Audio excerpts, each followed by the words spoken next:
Where else have people who have inspired millions, who spoke against authority, ever ended up besides jail or dead?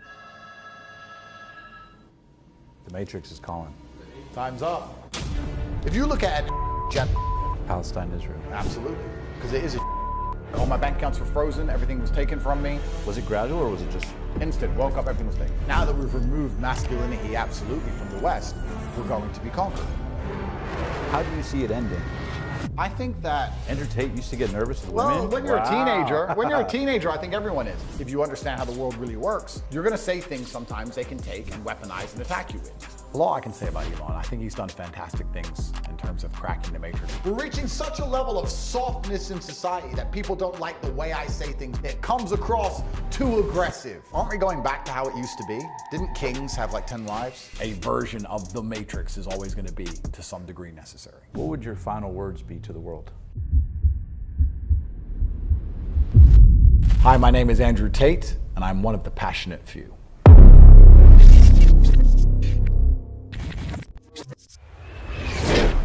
Now, let me ask you this. When you were in jail, obviously you're going through so much, were you tripping about money?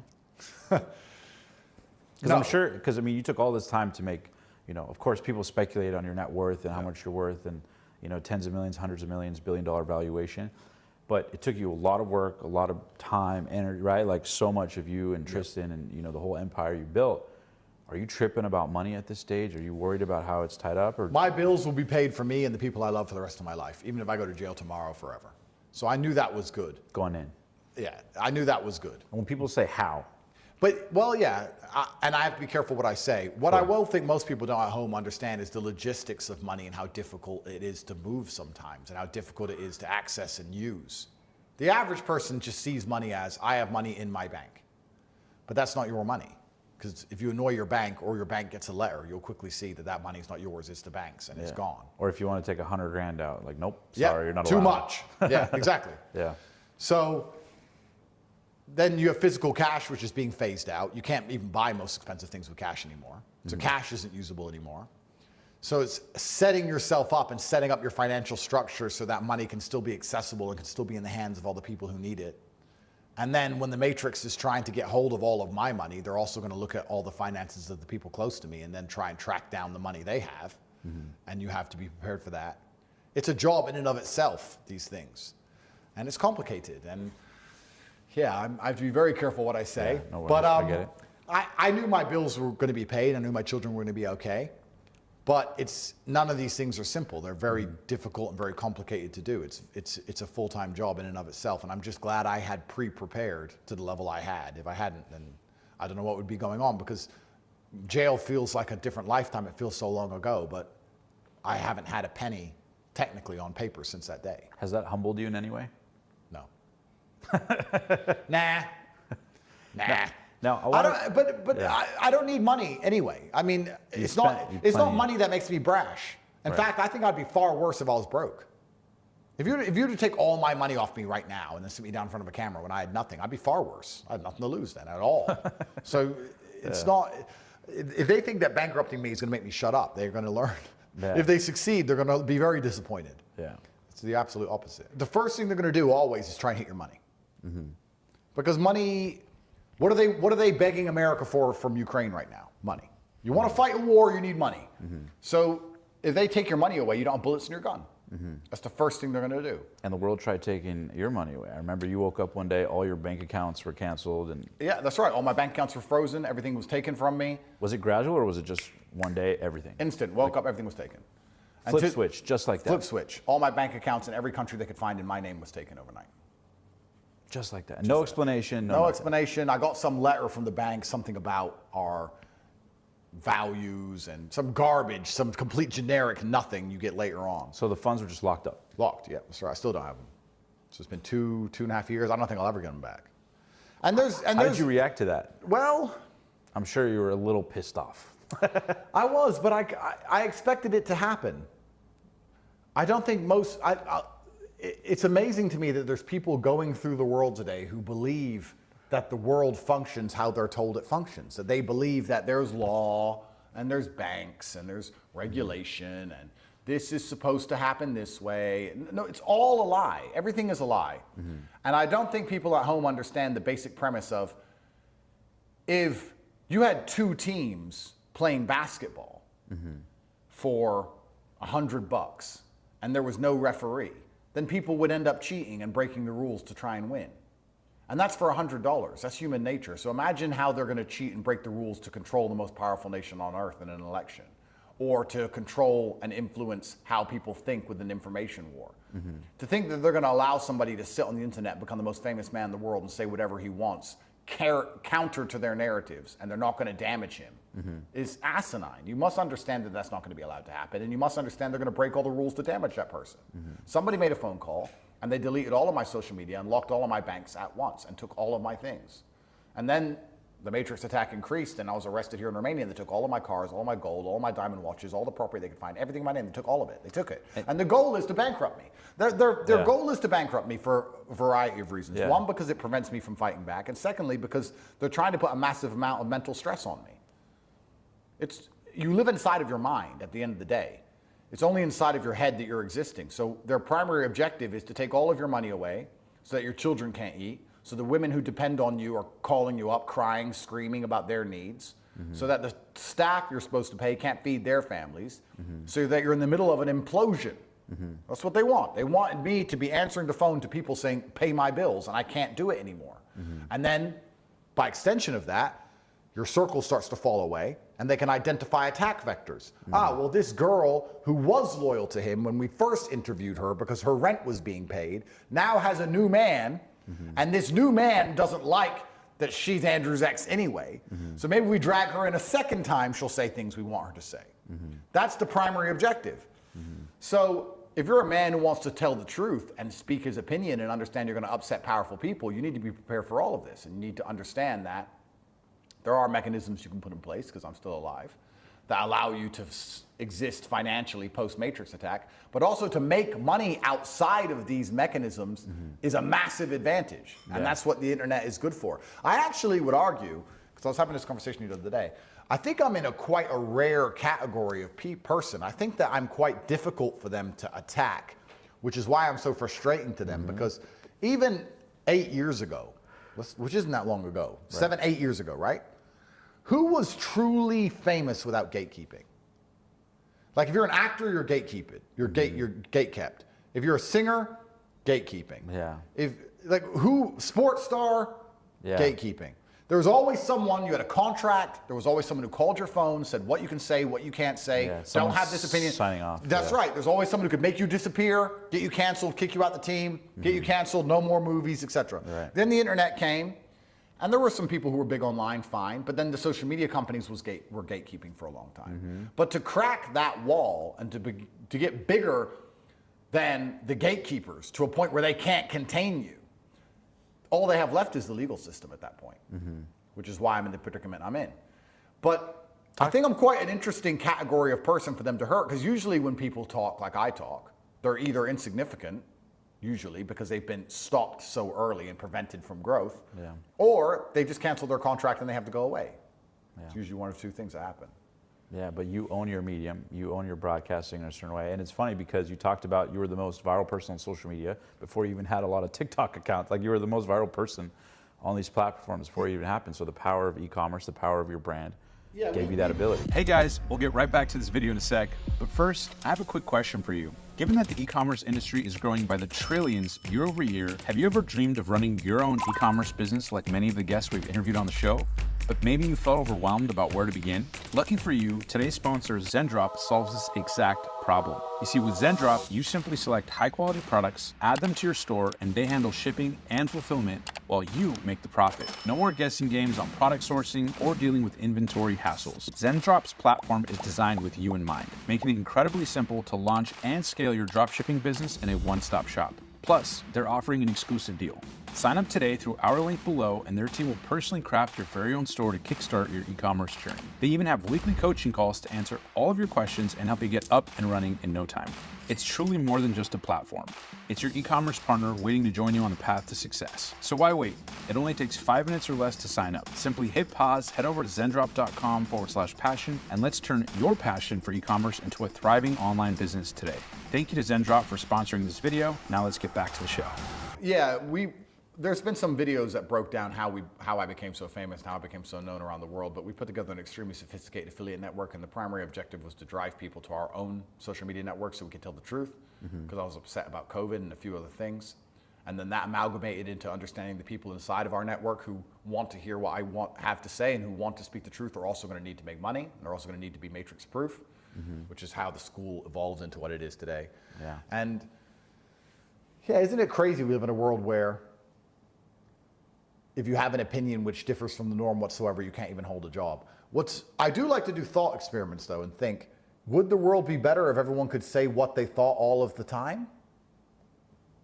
Because sometimes, I'll be honest and I admit, sometimes you have to always, and I think a lot of people don't do this often enough, is sit and consider if they're on the right side of history. And I truly believe I am absolutely on the right side of history, but for me to come to that conclusion, I need to sit and think about it, right?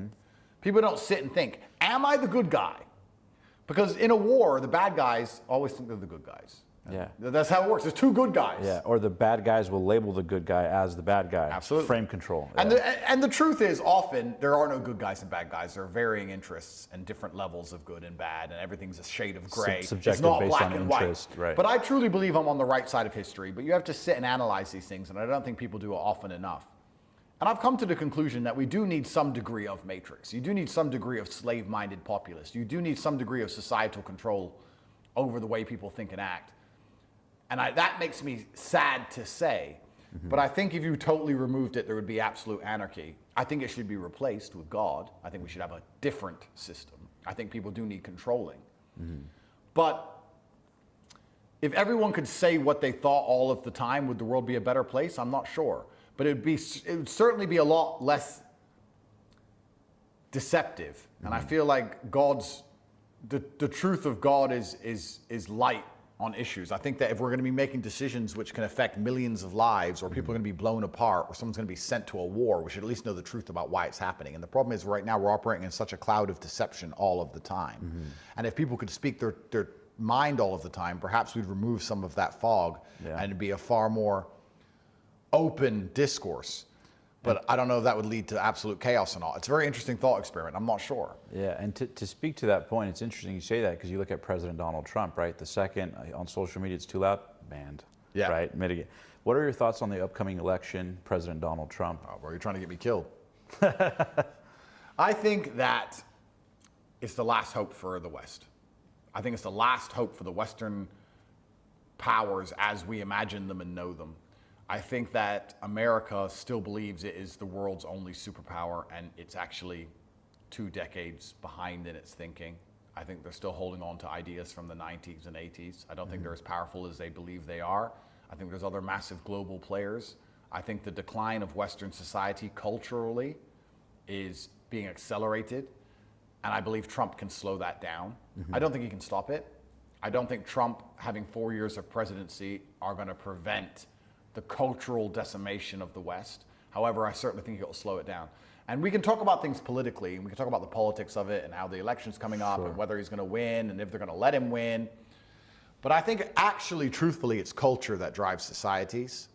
Because you could take all of the laws and all of the politicians of Sweden and put them in power in Burkina Faso, and you would not have Sweden. There's different cultures, different ways of life, different societies, different demographics, different everything. So I think it's culture that drives. And you can look at that in a lot of different ways. I mean, I think firearm statistics prove it probably the best, that in Switzerland, there's huge gun ownership and there's no mass shootings and there's no murders, but in America, there is. And is that because of the gun laws? Is that because of the gun prevalence? No, it's because of the culture. The people. And the people. So I think Trump would be a massive culture win. Have you talked to him or his team or any kind of anything, or is that off? I have to be careful what I say publicly because I don't want to get him tied to my current legal mess, but that also answers the question. Sure. But I think it's a cultural win more than it is a political win. And it's culture that drives. Because Trump winning would be fantastic for the culture because it would reestablish masculinity and nationalism and an air of competence and speaking what you think and removing this fear of political correctness. That's a culture win, which will have massive ramifications for the culture of the country, which is more important than the politics of the country anyway. So yeah, I think Trump is the last chance because we have to change the culture of the West if we're going to survive.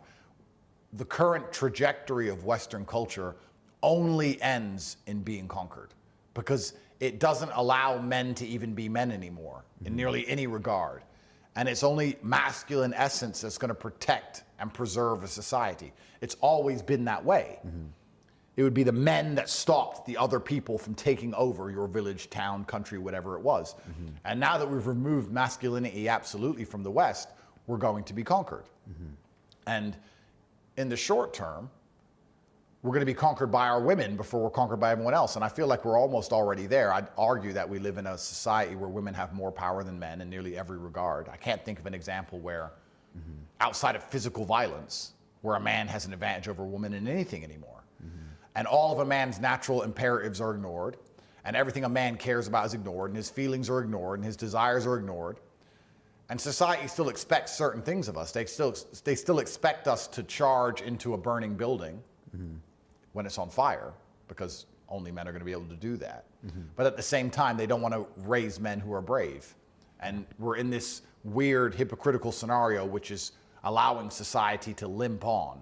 But in 2 generations from now, there's going to be no men which charge into burning buildings anymore. And then what's going to happen? May I ask your thoughts on President Biden? You're certainly trying to get me killed. We don't have to talk about it if you don't want to. I'll answer it, but I'll say right here on this podcast that I was thrown into jail in Romania with heavy support, if not instigation, from the State Department of the United States of America, the Democrats. Okay. And Biden is a Democratic president. And I hope he enjoys, hopefully, I hope his retirement's coming up soon. Let's put it that way. I think that'd be good for the world. You know, it's kind of interesting because when you're a tough guy, you rely on your bravado and your reputation far more often than your actual capability. It doesn't matter, we can take it away from countries. If you're a gangster, right, you rely on your name far more often than your actual capability. You may build your name off the back of killing 2 or 3 people or doing a few heinous things, but that name allows you to survive for years without having to do bad things again. So it's often bark over bite in life. And America was the #1 example of that. And now that they've lost the world's respect, they find themselves having to bite and start all these wars and fight all these fights to try and prove they're still the people they said they were. And then imagine that's not going as well as it should be. It's just accelerating the decline of the respect of the nation. And whether that can even be saved anymore and recovered anymore, I'm not sure. But certainly a weak American president has accelerated the decimation of Western global dominance. That's clear because the America of old could simply bark. And that's what made them who they were. Now, switching gears, it's interesting because, you know, a lot of people hear a lot of what you talk about, and they hear a lot of these views on many things in life. What do you think is the biggest misconception or thing that's been taken out of context of your views? Because a lot of people take clips, stitch them up, stuff from 8 years ago, you know, or 6 years ago, 3 years ago. What do you think is the biggest misconception? I don't know if there is a true misconception. I think a lot of it is just weaponized virtue. I think people sit and pretend that they believe I'm something I'm not because it allows them to attack me. And they want to attack me because they don't like me for whatever reason. And they can't say I'm not successful. And they can't say I'm not happy and I'm not living a good life. And they can't say I'm not competent and they can't say I'm stupid. So they'll sit there and say I'm a bad person. And then why is he a bad person? Well, because of X. And they'll weaponize a virtue pretending they care about whatever issue when they don't. I get called a misogynist all the time, which I think most people understand isn't true. Me talking about the natural biological imperatives of men and women does not make me a misogynist. Me saying that women are better at certain things than men and men are better at certain things than women does not make me a misogynist. It makes me a realist. But I don't even subscribe to these paradigms anymore. I used to sit and explain why I'm not misogynistic, but now I refuse to even do that. I am a realist. And as a realist, I will say some things which can be labeled homophobic sometimes, like the fact that the family between a man and a woman and procreation is the future of a nation and the future of society and the future of humanity. That will be called homophobic sometimes. I will say things that will be called misogynistic sometimes. If I say that women are incapable of fighting a man physically, you can call me a misogynist for that. And you can come along and talk about female UFC fighters and try and pretend the exceptions disprove the rule, and you can go down all these stupid arguments, which I refuse to do. Yeah. I no longer subscribe to any of these views. I am a realist. And as a realist, if you understand how the world really works, you're going to say things sometimes they can take and weaponize and attack you with. But then we go back to what we said earlier. Are you going to be the kind of person who now is afraid to say certain things because he has to protect his livelihood, or he can't take the pressure and take the heat? Because if you are, you're rejecting reality. You're effectively living in a false reality because you know the reality of the real world, but you're afraid to say it. So then you're going to pretend reality is different than it is. I would argue this. I would love for somebody to do this, because there was a time people were walking around on YouTube asking people questions in public. Go up, walk through a feminist city, somewhere liberal, some liberal city, and just ask men and women in general, do you think men are stronger than women? The most basic, simple question. And this is not insulting women in any way. Women love a man who's stronger than them. It's what they want, it's what they look for. So this is not insulting to women. But just walk around and ask them and watch how hard they try to cope their way out of telling the truth. Well, it depends on the woman. Well, it depends on the man. Well, sometimes. What do you mean strong? What does strong mean? Well, I know a girl who's a Taekwondo black belt. Garbage. You'll watch them cope their way out of reality because they're scared to say the truth, because that truth they feel has consequences. So now they are changing the fabric of reality. And unfortunately, if enough of these idiots do that, it has massive knock-on consequences. I would love for someone to walk through Moscow and ask the same question. And see how many people would be trying to cope their way out of an answer. So we've built a society which is so fearful that people are afraid to tell the basic biological realities of humanity in America, where I thought you had the First Amendment. I thought you had free speech there. But in the country where they put free speech in the Constitution, people won't say things which are pertinently obvious. So it's very interesting, the level of PSYOP we're currently operating under and how they've tied it all together and how dangerous it can all be. So I no longer subscribe to any of these ideals. You've asked, what do people think of me that isn't true? I'm not going to sit and say I'm not a misogynist or I'm not homophobic or I'm not racist or whatever this garbage they come at me with. I don't even care anymore. I'm a realist. And if you're going to listen to everything I say, you'll probably understand that I know that the world is nuanced and nothing is black and white. But if you're going to take a small clip of it, you're going to make me whatever you want me to be. Exactly. And you can do that. And I can take the pressure, I can take the heat. I don't care if they hate me. It doesn't bother me at all, because the real world consequences of being disliked, I've suffered, and I'm still currently suffering at the maximum level. Being disliked to the point they throw you in jail, take all your money away, ostracized by the mainstream media, attempting to get you effectively assassinated by riling up psychopaths, trying to drag in your family and get them damaged and get them canceled and get their lives ruined. I'm at maximum pain threshold. If the volume's at the top, I don't have to fear them turning it up. So I may as well sit and tell the truth now, right? The worst they can do to me is throw me back in jail. Well, and once again, that's fine. And it's interesting because you're absolutely right about, it's all about context and nuances. And a lot of people play semantics games. They'll take a piece of what you say, turn it into a narrative. But if you think about it, just to kind of like zoom out and get philosophical, words are social constructs, right? So one word, it's a social construct from society to society. So it's easy to group all of the nuances of what you say into misogynist, you know, and instantly a lot of wisdom gets thrown under that. Well, the people who say misogynist don't even know what it means. The people who say misogynist don't even know what misogynistic means most of the time. Probably can't even spell it. Of course. So they're just matrix-minded. I find it so interesting. When I was first arrested and they said, Andrew Tate, human trafficker, BBC, blah, blah, blah.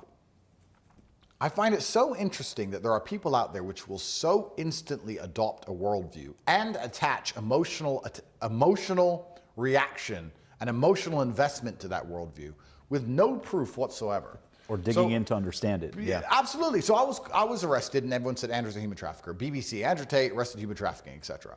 Within 2 minutes, there are people on Instagram, don't know who these people are, saying he's a human trafficker, he's a terrible person. I haven't been convicted. They've not seen a picture or a video or heard a witness statement because the victims don't exist. They've seen nothing but a headline. They are now prepared to die on that hill. They're sitting there arguing it emotionally, like they truly believe it in their heart. Keyboard warriors. Why do you even believe it? Firstly, why do you even care? Secondly, why do you even believe it? You've seen no evidence. You've seen nothing. You've just seen a headline. These people, you could print "the sky is green" and they'd sit there and start arguing about it. You could say something as stupid. Let me think of something as stupid as possible. Men can get pregnant. You could start saying that garbage, and there are people who would begin to repeat it because they are told it. And they'll have an emotional investment in this worldview, despite the fact that it's absolute garbage and everybody knows it's not true. Isn't that scary? Because that's how the worst things on life and the worst things that have ever happened in the world happen. If you look at an ethnic genocide, and let's ignore the one that's currently ongoing, which is very saddening. Palestine-Israel. Absolutely, because it is a genocide. But you could take two random tribes in some random country, and if you can say to your people, that tribe, they're all evil, without showing any proof, without giving any true reasoning, just because you said it, and those people will become emotional about what you've said, you can now inspire your tribe to murder the others. That's how bad things happen. The people who pretend to be virtuous, the ones who call me misogynistic, the ones who sit there and say, he's a human trafficker, they're the ones who are so easily emotionally manipulated. Those are the ones who always end up doing the worst things in history. Those are the bad people. The good people sit and say, wait, okay, the BBC said this, but the BBC lie. And all they've ever done is lie. Where is the evidence? Show me. Is he convicted? Where's the court case? Where's the victims? Is there anything here? Yeah. People don't even think that critically. It's crazy. Instead of innocent until proven guilty, they flipped it on you guilty until proven innocent. And it's not even just about me, and it's just about all the narratives in the world today. The fact that they can still, after lying to us so many times, print something, and people will instantly just believe it and start repeating it and emotionally defending it. It's the emotionality that fears me. If the people who were defending it were saying, well, the mainstream media said this, so perhaps we should investigate it, quite logically, I wouldn't be so afraid. What makes me scared is that people will become emotionally invested instantly and prepared to defend it with their emotions, and they'll be angry if you don't believe it also. With zero context, zero evidence, zero anything. Because those are the people that do the most heinous things. COVID was based on people like that. The vaccine was based on people like that. There were people calling for you to not be able to leave your house, for you to be put in prison if you don't get a vaccine. Yeah, curfews. There was people calling for you to have your life ruined if you don't get a vaccine. And these same people now haven't even introspected and worked out that they were fooled and psyoped, are now continuing to believe in psyops and repeat them. These are dangerous people. They are agents of the Matrix in and of themselves. And they're not sitting there going, I'm a bad person. I am being fooled. I'm a weapon of war against humanity and freedom and everything beautiful about life. Instead, they're sitting there saying, I know the BBC is a human trafficker. It's crazy. So that's why I don't prescribe to any of these insults or any of these brackets they try and put me in, the parameters of misogyny or the parameters of homophobic. I don't prescribe to it because the kind of people who even use those words are just people who can be weaponized into false virtues to attack anyone who speaks against the Matrix in the first place. And what I love too is that you give a lot of nuance, and it's really interesting because if people see a 1-minute clip, it's very different than when they hear you elaborate, right? They hear a microcosm, you know, for example, with the homosexuality thing. Yeah. I love that you said earlier, like, I don't have a problem with that. I'm cool with it. On the microcosm, you know, that's one thing, but your philosophy is more about at scale, society, what it does. So your opinion's on that, but they take it, well, how are you attacking me for it, right? So it's the frame control that people have. I'm curious, what do you say to people, because I've heard this so many times about you, is that a lot of people agree with a lot of your philosophies, right, on a global scale, but they say, you know, the thing about Tate is that his style's a little aggressive, And that's the issue I have. And I think what he's saying is good, but I think the level of intensity or the animation or the passion he communicates with is intense. And I don't like the way he communicates his message. What are your thoughts to people who say that? They like your message, but your delivery is a little intense. Yeah, and they judge the delivery more so than the message, the nuances, right? Hey guys, quick question. Have you been enjoying this video, but you're thinking to yourself, man, I love this content, but I want to learn how to grow my brand or my business? Well, if your answer is yes, you're not alone. In fact, millions of entrepreneurs deal with this exact same issue. And it's something that I've learned the answer to from interviewing 7, 8, and 9-figure entrepreneurs around the world. And this philosophy that solves all that is a concept called who, not how. Now, the who, not how philosophy states that anytime you're stuck on the hows to get to the next level in your life, your brand, or your business, that there's always a who to help you get there. And it's for this exact reason that I'm super excited to announce that I've officially launched our brand new Passionate Few community to help you do exactly that. And yes, it's 100% free. Join me and the thousands of other entrepreneurs that can help you make your life, your business, and your dreams a reality. With no further ado, let's get back to the video. It's very interesting to me that we've also reached a stage of society where men being animated or passionate is somehow seen as offensive. The passionate few. Yeah, but so let's analyze what you just said. I'm person X. I like what Andrew says. I believe what he says is true. I believe what he says can benefit people. He's helped me, and I like his worldview, and I think he's a good person. But he said it loud. But that's where we're reaching now. We're reaching such a level of softness in society that people don't like the way I say things because it comes across too aggressive. I understand what they're trying to say, but what they're truly doing is broadcasting their ineptitude and their immaturity. If you told me something which was profound and I agreed with it, I wouldn't really care how you said it so much. In fact, the delivery vehicle I have opted to use, I've chosen because it's the most effective. And I believe that men should be as competent as possible, meaning if this is the most effective way for me to get my message across, this is how it should be done. And also, I don't see why men need to be meek and timid all the time. Who told men to be meek and timid all of the time? Why can't a man sit there and say, no, I believe this? These clowns will stand in a stadium and scream at the top of their voice for a sports team who don't give a shit about them. To kick a ball in a net. To kick a ball in a net. But they don't think that a man should be animated when discussing the truths of the world or the dynamics he should have with his wife or how his children should be raised. I believe what I say, and I'm going to express the emotions I feel as I say it, how I see fit. And if you are such a stupid person, you can't listen to the message without getting offended by how it's said, well, then perhaps you're already too far gone and you're too broken. That's fine. You're just going to have to go and stay a dummy and stay an idiot. And one of the best things about being at the upper echelons is that I don't really need, I guess you do break the paradigm and you break the final wall. And I kind of feel like I've reached a point now where I don't need people to agree with me. I don't care if everybody watches this and doesn't agree with me anymore. It doesn't affect my life. It doesn't matter. I don't need to say things people want to hear to get big. I don't need to say things people want to hear to get paid. I can just say what I truly believe and what I truly think. And I think we need to bring back passion in general. I think men should be passionate about what they think.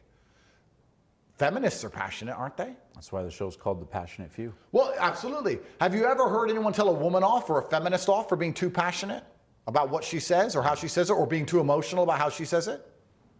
It's just another, I feel like it's a cope. I kind of feel like there's a lot of people, someone who would say that I agree with Andrew, but I don't like the way he says it. I think what they're really trying to do is put a shield over themselves. I don't think they're man enough to sit there and say, I agree with Andrew Tate. To stand on it. Yeah, to stand on it. I agree with Andrew Tate, because it's smoke.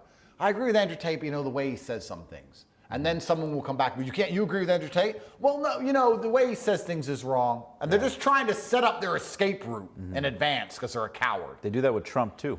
A lot of people say that about President Trump. I bet they do. Yeah, of course they do. So it's just cowardice.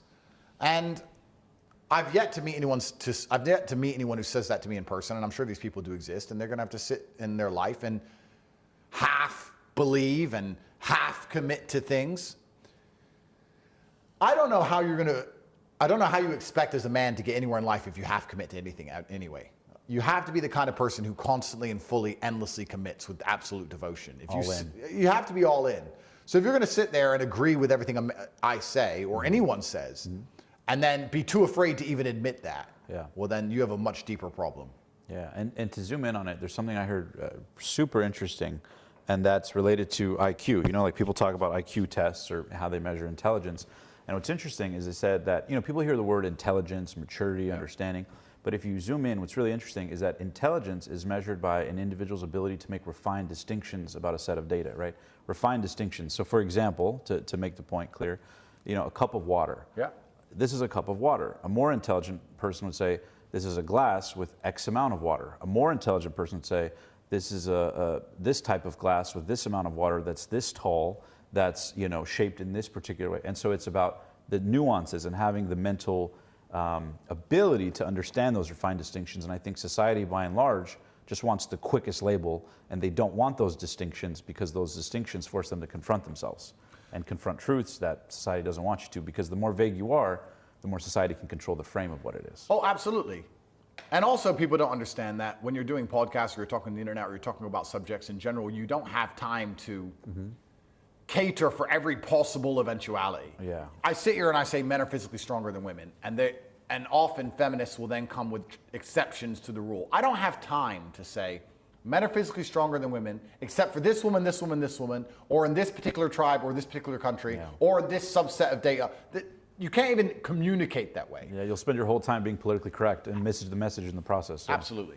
And my only goal as I continue is to become more abrasive and more offensive. So if anyone's upset with me so far, they have a rude awakening coming. Because my only goal, especially once I beat this Matrix attack, is to be worse than ever before. I enjoy it. It's fun. Yeah, more passionate. Because there's ways you can say things which are deliberately abrasive. And sometimes, depending on who I'm discussing and who I'm arguing with, or who I'm debating with at the time, I might choose to be deliberately abrasive. I can say men are physically stronger than women. I can say females are weak. I can say things which are deliberately designed to be abrasive at the time, and sometimes I'll do that because I find it entertaining. And it doesn't mean you don't love women or respect women or see the value in them. I find it crazy that there's anyone out there who sits and thinks that I wake up and I hate women. I would argue that these male feminists, these weirdos, they hate women more because they're the ones who are constantly rejected by women. Like, why would I hate women? I've had no negative interactions with women. My life doesn't have any current negative interactions with women. I have a happy relationship with women. I have children with women. I don't understand this worldview where you're going to wake up and say, Andrew hates women. Why? Because I said that men are physically stronger and we should protect them? Because I think that men are better at certain things and women are better at certain things? I don't even think they truly believe it. They either say it deliberately because it's weaponized virtue, or they're just repeating what they heard. And a lot of people just repeat what they heard, as we discussed earlier. They don't have any true basis for any of these things. There are rappers who sing about bitches and hoes. No one says they hate women. Yeah, people sing along to the songs. Yeah, in the club. Yeah, exactly. No problem. It's funny. It's funny you see that in Western society. Obviously, throughout the years, it's gotten progressively worse. But the same woman that'll argue, "Oh my God," and not want to hear the philosophies and nuances, has no problem singing along to the song about, you know, for example, The Weeknd cheating on multiple women, and they sing along and they dance to it and they love it. But the second it's communicated with nuance intellectualism, it's like, whoa, whoa, whoa, whoa, hey, you got to draw the line somewhere. Don't you think it's scary that there's so many people going through life who literally don't think? Yeah, limited depth. Yeah. They don't think about anything. Yeah, surface level. They don't go deep. They go wide, not deep. And these are the people who are weaponized against humanity as a whole. You talk about the Matrix movie and they say anyone who's not unplugged can become an agent at any time. That's absolutely true. There are people who are not unplugged from the Matrix who can morph into an agent in real time. You'll watch them do it, just like in the movie where they change and they become an agent. If you mention certain subjects to certain people, you'll see their whole face instantly change and they start repeating CNN. They become an agent for the Matrix. And it's like I don't know if it's a fear mechanism where they're just afraid to hold a view which is counter to the narrative of the society they live under, or if it's trained into them from a very young age through brutal conformity of the mediocrity of their parents. I'm not sure what it is. But it's kind of scary that there's so many people out here in the world who literally just do not think. I try very hard now that I'm successful to avoid these people. And I do a pretty good job of never interacting with them ever outside of the internet. But I don't know. I've tried to imagine myself living a life like them. Like, what is the life now? If you wake up and you're a man and you do what you're supposed to do, you do what you're told to do, what is your life? You wake up, you go to school, you go to college, you get in debt, you go to university, you get in debt, you get a job, you find a woman. She is, of course, equal to you in every way. So she's some type of feminist. Yeah. But at the same time, you got to open the door for them, be a gentleman, take care of them, but we're equal. Well, yeah, you're supposed to. Right. But I don't know if you'd even have the constitution to do those things. You're probably going 50-50 on the bills, which means she doesn't respect you properly anyway, not truthfully, because you're not a provider to her. Have you ever gone 50-50 on a bill with a woman? Absolutely never. I never would. No. Yeah. I'm just imagining the man's life who's living the way he's supposed to live, and it just sounds dire. It sounds desperate and miserable. You're in debt. You have a wife who maybe you can convince to have one kid, and then eventually you're going to end up divorced, and you're going to be sad and lonely and miserable, and of course it's all your fault because you didn't respect her feelings enough. You did something wrong at some point. And you're working away at your slave job, and perhaps you'll be able to retire when you're 77. And it just sounds like destitution. So if the path that the Matrix has laid out for the average man is so brutally terrifying, I'm not sure why anybody is adopting any of the thinking that the Matrix wants them to have. You can see as a man what the Matrix wants you to become and the life they want you to live. So you should have enough brain to sit and say, well, I don't want any of that. So if I don't want any of it, why do I even want to adopt part of it or half of it? Why do you want to adopt any of their thinking if it's all just based towards reducing your masculine imperatives to the point where you'll accept that? A man won't accept a sexless marriage where his woman doesn't respect him. A man won't accept being in debt his whole life and not having financial freedom. A man won't accept being mocked and not respected, or not being allowed to say his opinion in the workplace because he'll get fired. A man won't accept these things. So the only way they get you to accept these things is to destroy your baseline masculinity in the first place. Because then you're not a man anymore. You're a neutered version of a man. And you'll sit there and you'll accept this subpar reality, which is why they're attacking masculinity so heavily, so they can get you to adopt and agree with this garbage life they've laid out for you.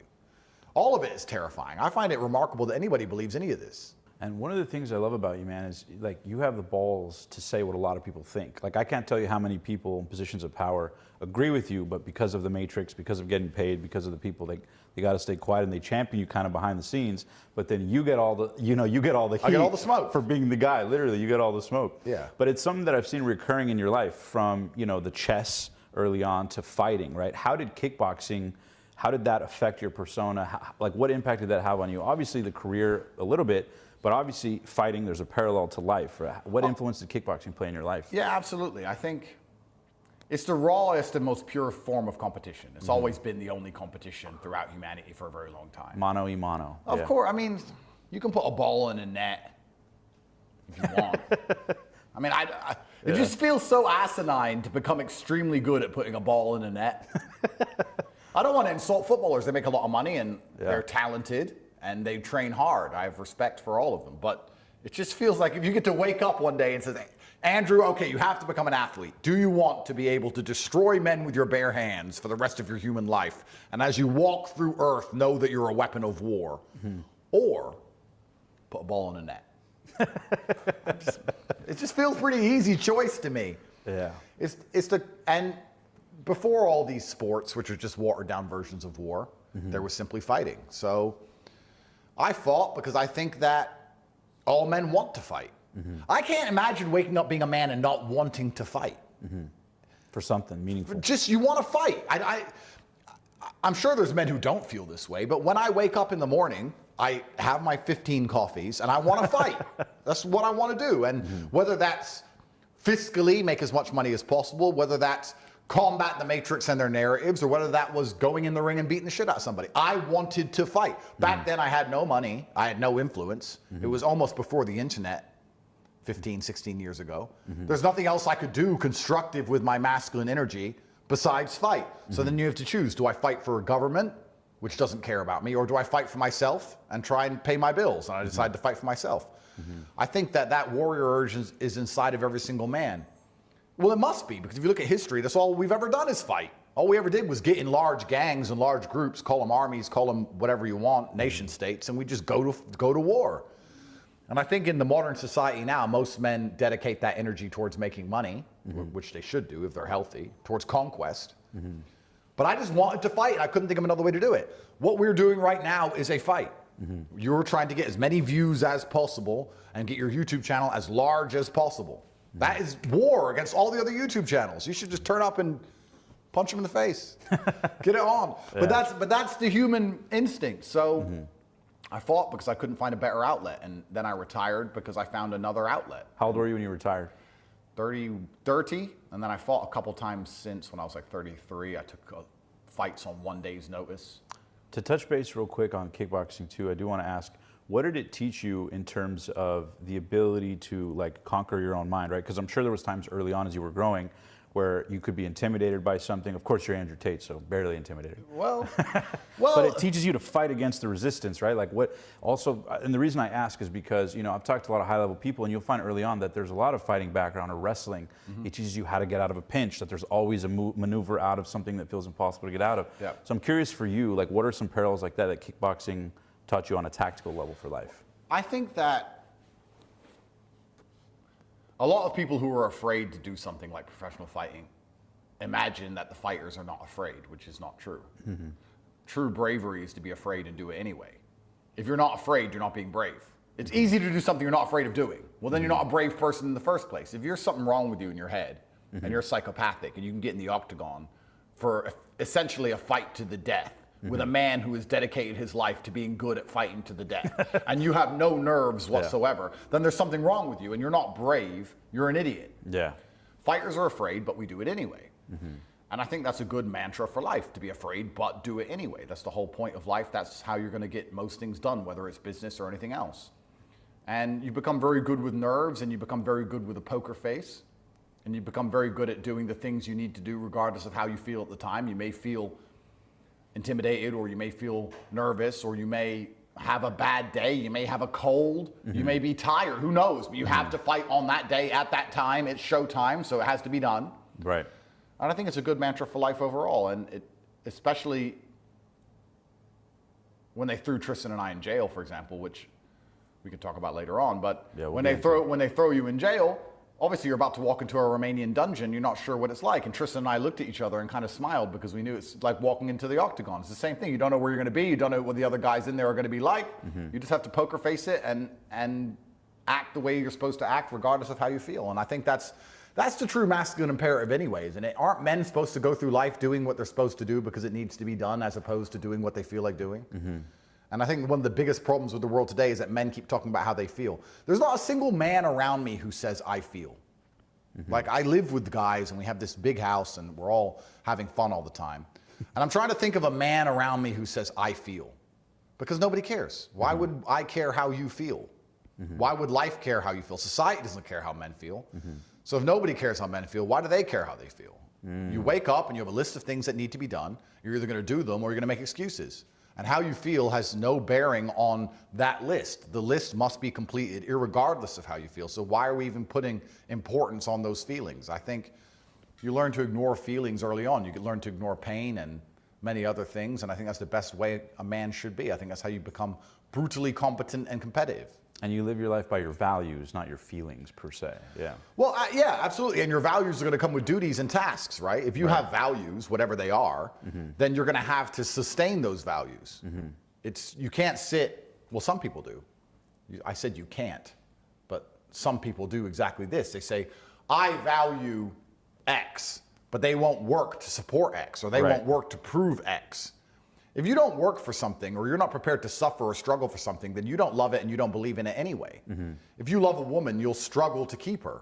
If you love a country, you'll struggle to defend it. If you love a sport or a business, a business, you're going to work for it. If you're not working for it, then you don't love it anyway. So the values come with obligations, and those obligations are to fulfill your duty irregardless of how you feel.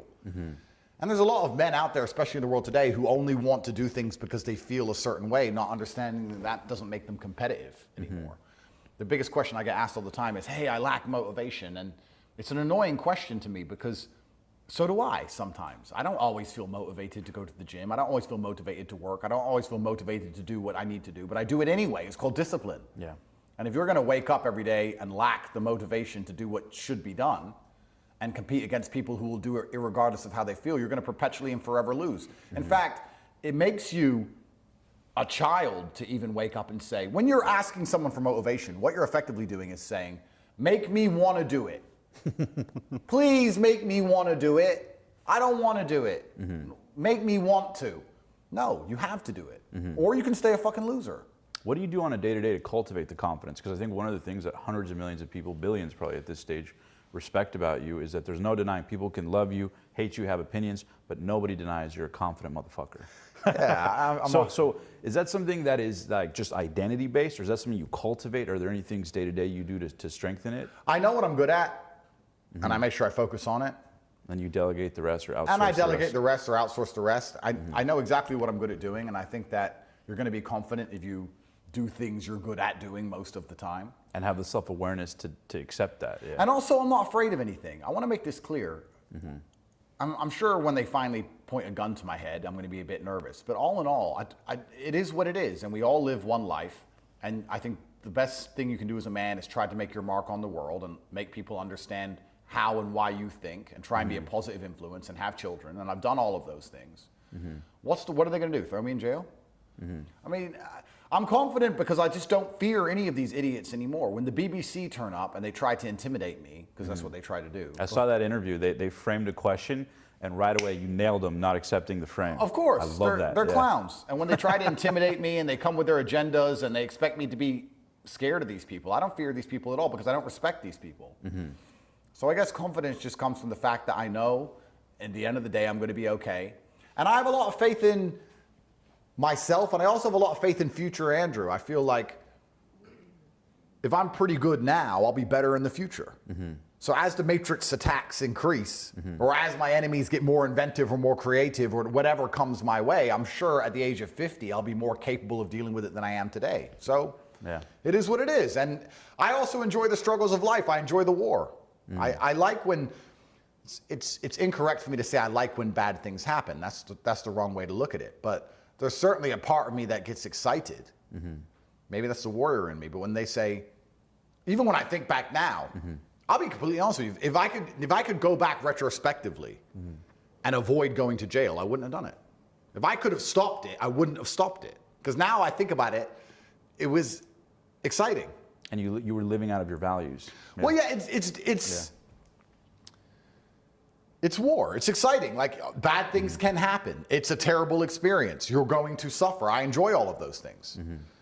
Retrospectively, maybe some men are different, but I think if you ask the average man to think back on the times of his life that he really suffered or he hated, usually if they're a good man, retrospectively, they're glad they happened. At the time, you may hate them, but not very many men are going to sit and say, oh, I wish I didn't have to go through that. Maybe the loss of a loved one or something. Sure. But in general, I think they're the best things that ever happen to people. That's when you grow the most. You have conversations with God. You're introspective. You grow the most. Absolutely. Tough times. And those are your stories. Yeah. If you sit a man down and say, tell us a story, and what's he going to say? Oh, I went to the club and I got bottles and I got a girl. Is that your story? I mean, maybe it is for some guys, but I think the coolest stories are going to be the war stories. How you conquered war. Absolutely. So how you beat the Matrix. Well, bad things are supposed to happen to us, and my confidence comes from the fact that I'm not afraid of any of these things because I know they're supposed to happen, and I know that they're a massive opportunity, and I feel excited by them. What are some of the things that people would be shocked to know maybe you deal with? Not on an insecurity level, because I would ask, what are some insecurities you have, but what are some things? That's a good question. What are some insecurities? Now, let me steal it from you. What are some insecurities? Things you're worried about. Let me see if I can even think of any. And everyone's going to but people are going to call me disingenuous, but I'm not being disingenuous because, I'll give you an example. I had a guy message me, and he said, Andrew, I don't know what to do. I'm 5'1". I'm really short. I'm training and I've got lots of money and I'm really short and I don't know what to do. I was like, bro, do exactly what you do if you were tall. I mean, maybe not play basketball, but be confident and be your best self and train as hard as possible and be a good person and make money and be dedicated and be diligent. Why would anything change? You are who you are and you play the hand you have. Just like in poker, you can't help if you have pocket aces or something else. You play the hand and that's how you win the game. Yeah, you can win a game with nothing. Yeah. You can bluff your way through it. So when I say I don't have insecurities, it's not because I can't think of anything about myself that isn't perfect. It's just because I don't care. It doesn't matter. This is who I am. This is the life I'm going to live. I'm going to do my absolute best, irregardless of what I have. Heaven forbid something bad happens to me. I'm in a car crash and I lose my arm. Well, I'll still get up and just train and work and see my children, and I'll do exactly the same things I'm doing now. What can you do? So I think insecurities are a waste of time. I think it's a waste of cognition to even sit and consider an insecurity. I am who I am. So I don't know. I can't think of any insecurities. I can't. Were you ever insecure with the ladies coming up? Well, you're nervous, I guess. Andrew Tate used to get nervous with women? Well, when you're a teenager, I think everyone is. Yeah. But I also think the dating market was different back then because you actually had to go up to girls and talk to them. And they weren't Instagram famous with guys that'll fly them out to Dubai the second they turn 18, 19. Yeah, well, that's right. Yeah, the whole world was a completely different place. You'd have to go up to girls and say hello for the first thing, which most modern men probably don't do anymore because it's all online or Instagram, etc. So that was a huge part of it. And secondly, I guess the counter to that is that women were a bit more humble because they weren't getting flown around the world from their Instagram profiles. So there was an interesting dating market, which is completely gone now. Most men now, I don't think cold approach women very often. Maybe they do, I don't know. And you talk about something beautiful. I was listening to an interview you did recently, and you talk about how, now there's a stigma if men go up to a woman and say they're beautiful or talk to them like, oh, he's cringe, he's a creeper. But you made a great point because you said everybody in this room right now is here because a man approached a woman and they had sex. Oh, absolutely. And some of the greatest things in the world were created as a byproduct of that, but yet now we stigmatize it like you're weird. Well, it's an attack on masculinity along with everything else, but now it is some form of sexual assault or some form of perversion. Did you ever see that video? I think it was 5 or 6 years ago. It was a woman walking through New York City and she recorded herself for 8 hours walking around in circles like a dummy. And then dudes would say, hey, you're good looking. And she'd pretend she was offended. And then she got her editing crew together and sat there with her cat. And because she has no boyfriend. And edited all the video together and took that 8 hours of footage and condensed it down to 3 minutes of being asked if she's okay and pretended how she's victimized. Yeah, and the world jumps on the bandwagon in comments. And oh my no, God, the men world said rallies. hello. But that's exactly the reason we're all here right now. A man at some point went up to a woman and said hello. And if you ask a woman, she wants to be courted and chased. Women love being chased. Anyway, of course, like all things, this is nuanced. I'm not saying be a stalker. I'm not saying be a creep. Obviously, there's some dudes who are weird, etc. But not too long ago, yes, a man had to go up to a woman and say hello. And that's changed now. It's moved all to this digital realm. And then in the digital realm, we're just measuring people based on social media profiles, which is obviously a highlight of their life. And then women are becoming more and more deluded in their expectations because they're looking at these men who have these certain lifestyles and certain capabilities and they believe they deserve them. And they're also going to attach to that the insanity and of monogamy to that. I find that really interesting. That a woman will sit there and go, I'm simple. I just want a man who's rich and tall and strong and smart and charismatic and interesting and spontaneous and loves my cat and cares about my feelings and likes to talk and likes the same movies as me and wants to hang out with my family and he has a Lamborghini and he has lots of money and we go on holidays and he has a big house and he's really muscly. That's all I want. And he only wants me. He doesn't want any other girl, just me. It's clown world. And then you have the average man who would even offer them some degree of normalcy. They'll ignore because they want this guy, thinking that in their hubris, because women can be self-deluded sometimes, that they're, I don't know, the only pretty girl who wants this guy. And they end up sharing him, and then they have a mental breakdown over it, and they either stay or they run and try and find another dude. And hypergamy. And it goes over and over and over again. So that's the modern dating market, which is extremely difficult, I'd estimate, for most men to navigate. What do you think are the consequences of that scaled out over the next 10, 20, 30 years and beyond? Because the world is going that way. It's kind of interesting. We're going back to the way, they say history repeats and the world is cyclical. Aren't we going back to how it used to be? Didn't kings have like 10 wives? And the average man was just dying in a war somewhere, suffering? Survival of the fittest. Yeah, I mean, it's kind of getting there now. I'm sure if you're, I wouldn't know, but if you were a world-renowned billionaire, you'd have as many options as you liked. Yeah. So I think it's always been that way. Kings have always had more than one. And I don't do many dating podcasts anymore, but the odd clips I see, you see the odd idiot women, or there's some guys who are sitting there saying, high value men don't cheat, and there's always women saying, no, real men don't cheat. Da, da. Listen, it's the women who are deciding to share these famous men. It's the women who are deciding to chase famous men who have unlimited options. It's the women deciding to chase a man with resources. You are making the choices, and then you're surprised that you're ending up in the situation you're in. This is human nature. And you talk about something really interesting. I was listening to the George Janko podcast, and you were talking about, you talked about the concept of polygamy, right? Yeah. And we have multiple, women or partners, and you were saying that, society stigmatizes it. And it's shocking to people to hear this, but if you open your mind and kind of hear the rationale, I think it's really interesting, because you talk about, well, people criticize that, but then the same guy who's loyal behind the scenes is, masturbating or watching porn or going to strip clubs or whatever it is. The masculine imperative is to conquer, like we said earlier. It's our imperative to make as much money as possible and be as big and strong as possible and be as important as possible and to conquer land, to go and take something from someone else. And by extension, the masculine imperative is to conquer. That can also be applied to sexuality. We're interested in conquest. So if a man has the capability to sleep with lots of women, he probably will sleep with lots of women. And this idea that men are loyal, or that women are obsessed with this idea of having a man which is loyal, is actually quite interesting, because I think it's one of the main reasons women end up so heartbroken and so bitter in the first place. And the divorce rates are so high, women mostly initiate them. Yeah. Of course, but women, what they do is they get with a guy, he's a good guy, they love him, he's their best friend, he takes care of them. They're happy. The man cheats. They get heartbroken. They leave the guy. They get with another guy who they love less than the first guy, who wasn't even as good as he was. He cheats. They leave him. They get with another guy. And after 7 or 8 or 10 or 12 or however many it takes for their heart to finally die, then they end up just on the carousel of whoredom, doing OnlyFans. And it's not because they intended on being that type of person. It's not because they wanted to be promiscuous. It's because of their obsession with loyalty that they end up just running from place to place. The truth is, and I say these things, and I know there's a lot of people who counter my view, but most of them are not important enough for me to talk to, so I don't care. But the truth is, men have an innate desire to conquer. Masculine sexuality is very different than female sexuality. Men act in a certain way because we don't feel the consequences of those actions like a woman does, e.g. pregnancy. And this obsession with loyalty is so asinine because it's not even real. To go into the point you made earlier, women say, oh, but my man's loyal. Well, there's 2 points to that. The first thing is, if he has no other option, he's not really loyal.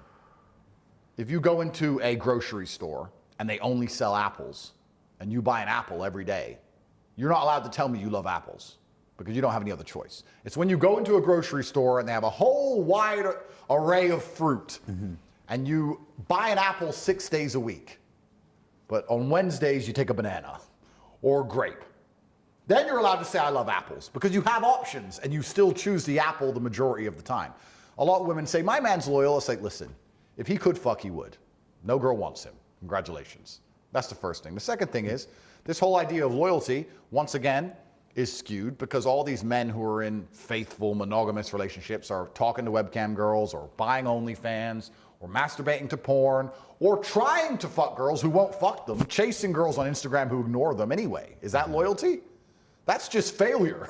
That's not loyalty. That's just failing to succeed. Why are you going to be with a failure? What kind of woman wants to be with a failure?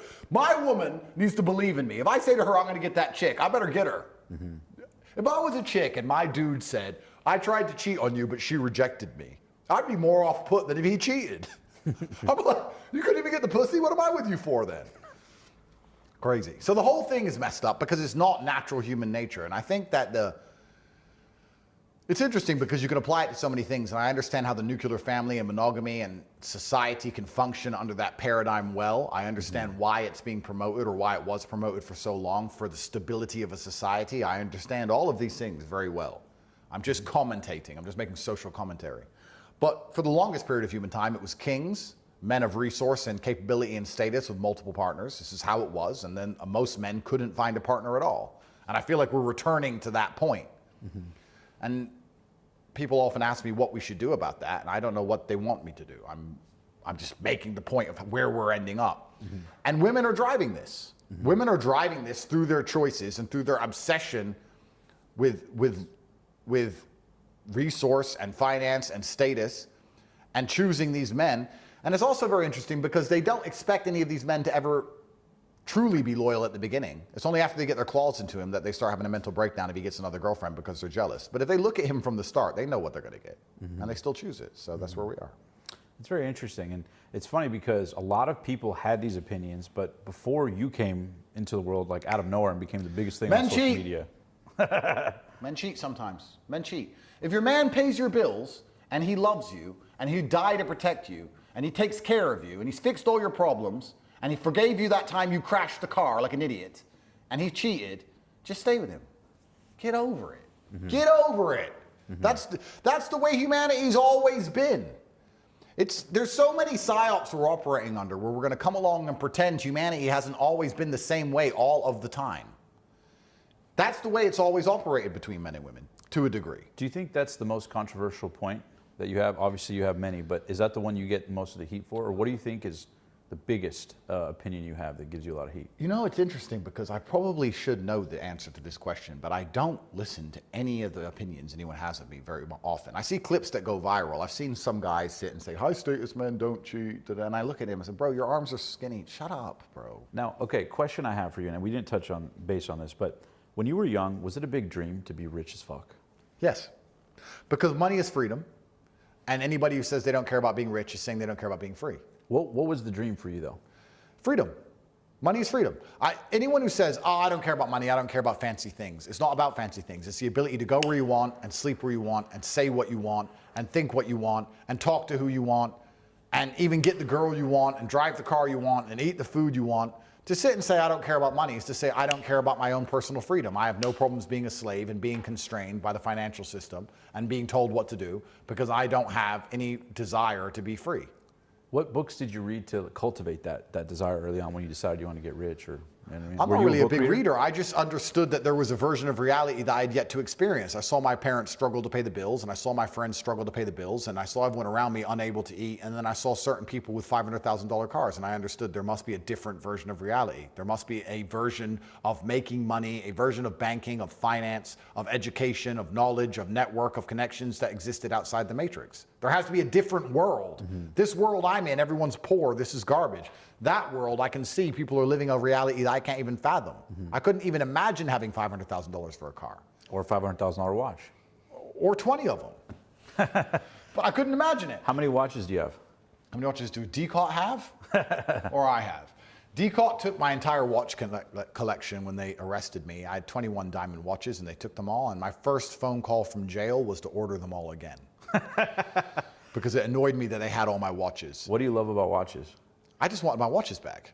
Yeah. So I spent another, I think it was $7 million on a bunch more watches from the jail cell. So now if I get my things back from the court, I'll have 2 of every watch, which would be cool. Noah's Ark. Yeah, I'll have 2 of every one. Yes. Noah's Ark. I like that. Yeah, Noah's Ark. 2 of every one. Batman, Batgirl. Now, what was your first luxury watch? Do you remember? My first luxury watch wasn't even that luxury. It was a Hublot for 12,100 pounds I bought in Westfields, London. And I remember walking past and I had 15,000 pounds in the bank, which to me at the time was a whole bunch of money. Yeah. And I saw it and I remember thinking, who can spend 12 grand on a watch? Just buy a watch.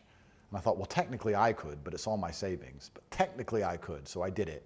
No, what you said, fuck it, did it? Just fucking did it, yeah. Spent my money. How old were you? 24, something like that. And of course, everyone around you, honey, why'd you do that? Your mom, like, of course, stupid. Don't spend all your money. Are you crazy? It's only for a watch. Did it level you up mentally? I've never really respected money like that. I've never really believed in saving money. I don't think, you can't save it faster than they can print it. Yeah. I think there's always a better way to blast money into something. Do you do anything to, or at least early on, did you do anything to stay money motivated? I know there's a lot of people who talked about, you know, when they have reserves of cash to spend it, reinvest in themselves to level up. Not saying you did that per se, but was that a part of it? Like stretching yourself to level up kind of thing? I know what you're saying. Yes is the answer, but I don't think it was thought of in that way. I literally just didn't respect money. I just thought, if I'm smart enough to make this money now, future Andrew will be smart enough to make more later, so it's going to be fine. I think that saving money is a scarcity mindset, and to a degree it's fear. I need to keep my money because in the future I might need it. It's just being a pussy. Yeah. Like if I need money in the future, I'll go make it. So I'm going to spend it all now. And if I need money, I'll go make some money. Yeah. And if I don't know how to make money, even better, because then I'll think of a new way to make money. I just never approached it from that fearful angle. And I literally looked at the watch and thought, who can spend 12 grand on just a watch? And then I realized that I technically could, but shouldn't. So I did it. And I was happy for like a full 45 minutes. And then I thought, well, this is kind of, I mean, maybe I shouldn't have done this. What other watches in the collection do you have after that? Oh, I have everything you can name now. I have a bunch of Pateks, I don't like RMs. But this is another thing that's weird. You know what's really weird about being famous? Yeah. You have to be super careful what you say. Yeah. It's weird. Like I can sit here and name all the watches I have and like, right? Right. What I will do is boost the price of those watches and those watches will begin to sell. And I'm not getting paid off of that. And then I'll say a brand I don't like, and then I'll meet the owner of that brand, and he'll be in a bad mood with me. And I'll be like, sorry, bro, I didn't mean to damage your business. I just don't particularly like those watches. So you end up sitting here thinking, you have to be careful what you say. Yeah. You have 59 cars, what's your favorite car? I was like, I meet the CEOs of these car companies. I can't sit and say which car is crap and which car is good. I mean, I could. They're all good at different things. Okay. I have 59 cars, and people ask me, what do I need 59 cars for? And I try and explain, it's like having 59 different types of cutlery. You know, you can have a fork, a spoon, a knife, and whatever other kinds. It depends what you're eating. Right. Sometimes the spoon is the best. Sometimes the fork is the best. Sometimes the knife is the best. So it depends what you're eating. But my favorite car is 812 Ferrari. I think that is my favorite car. And I love Ferrari, so I got a handshake you to that 812 one. Ferrari. I think that might be the best Super car. fast. Yeah, and I think it's the best car overall because it does so many things amazingly. But if I had to race myself around a track, then it would be a 765 McLaren. That is the fastest car, but it's not the best car. People think fastest is the best. That's not the case. So what are the top 5? What would you name them, give or take? I would say 765, 812, and then I'd probably choose 3 Aston Martins because I just love Aston Martins. James Bond? Yeah, that's me. That's the James Bond in you, huh? That's right. Yeah. I like the SF90 Ferrari as well, to be fair to it. Yeah, the Stradale SF90 Stradale. Yeah. But I love all of my cars. I can't choose. It's like trying to choose between my wives. You can't make me do that on camera. I don't know. They're all good at different things. What? Depends, do you want dessert? Do you want dinner? Like, do you want massage? You know, it's different things. What was your first supercar? My first supercar was an Aston Martin Vantage. Really? Yeah, and I spent all of my money. When I say all of my money, I didn't have gas.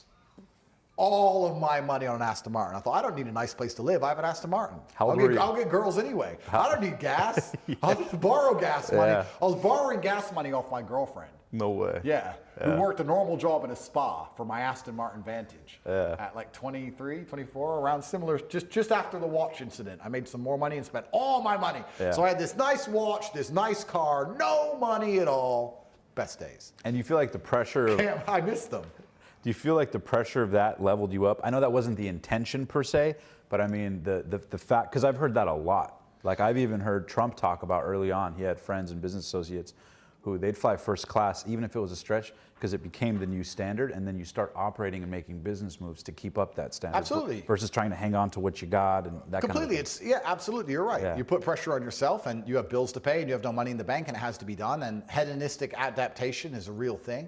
It's amazing how quickly you can adapt to a new standard of life and no longer appreciate it. I'll give you a very simple example. When I first started flying private, the first couple times it was like, whoa, we haven't got to wait in the airport. Now it's just flying, and it's inconvenient. It's annoying. Yeah, I'm on a private jet, and everyone's like, wow, you're on a private jet with all these girls. I'm like, yeah, I hate flying. So you get used to it. Yeah. Hedonistic adaptation is a real thing, and it's good that you say this because the human mind is not very good at going backwards. You can drive a Toyota and be relatively happy, but to drive an Aston Martin and then drive a Toyota is a lot more difficult for your soul to accept. So it's good to put yourself in things like first class and these things and push yourself. But then you don't want to put yourself in these positions if you're a lazy idiot. You don't want to spend all your money on first class and then go home and go to sleep because then you're going to end up broke. Yeah. So you have to know it within yourself. If you're the kind of person who knows you're going to try your absolute best all the time and you're going to find a way to succeed, then yeah. So you were never big at saving money? I don't think I've ever saved money in my life. I don't save money now. If I have money in the bank, it's because I accidentally didn't spend it.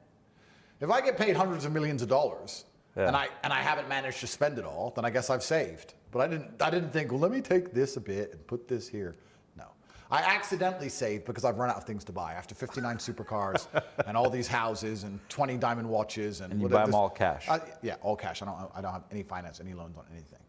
Now I own everything I could possibly ever desire, I guess I accidentally save money. if it's an accident. There's nothing left to buy. There's nothing left to buy. I focus on making as much as possible. I have zero concerns for saving. It's not something that really crosses my mind. What about reinvesting or investments? Was that something you thought of?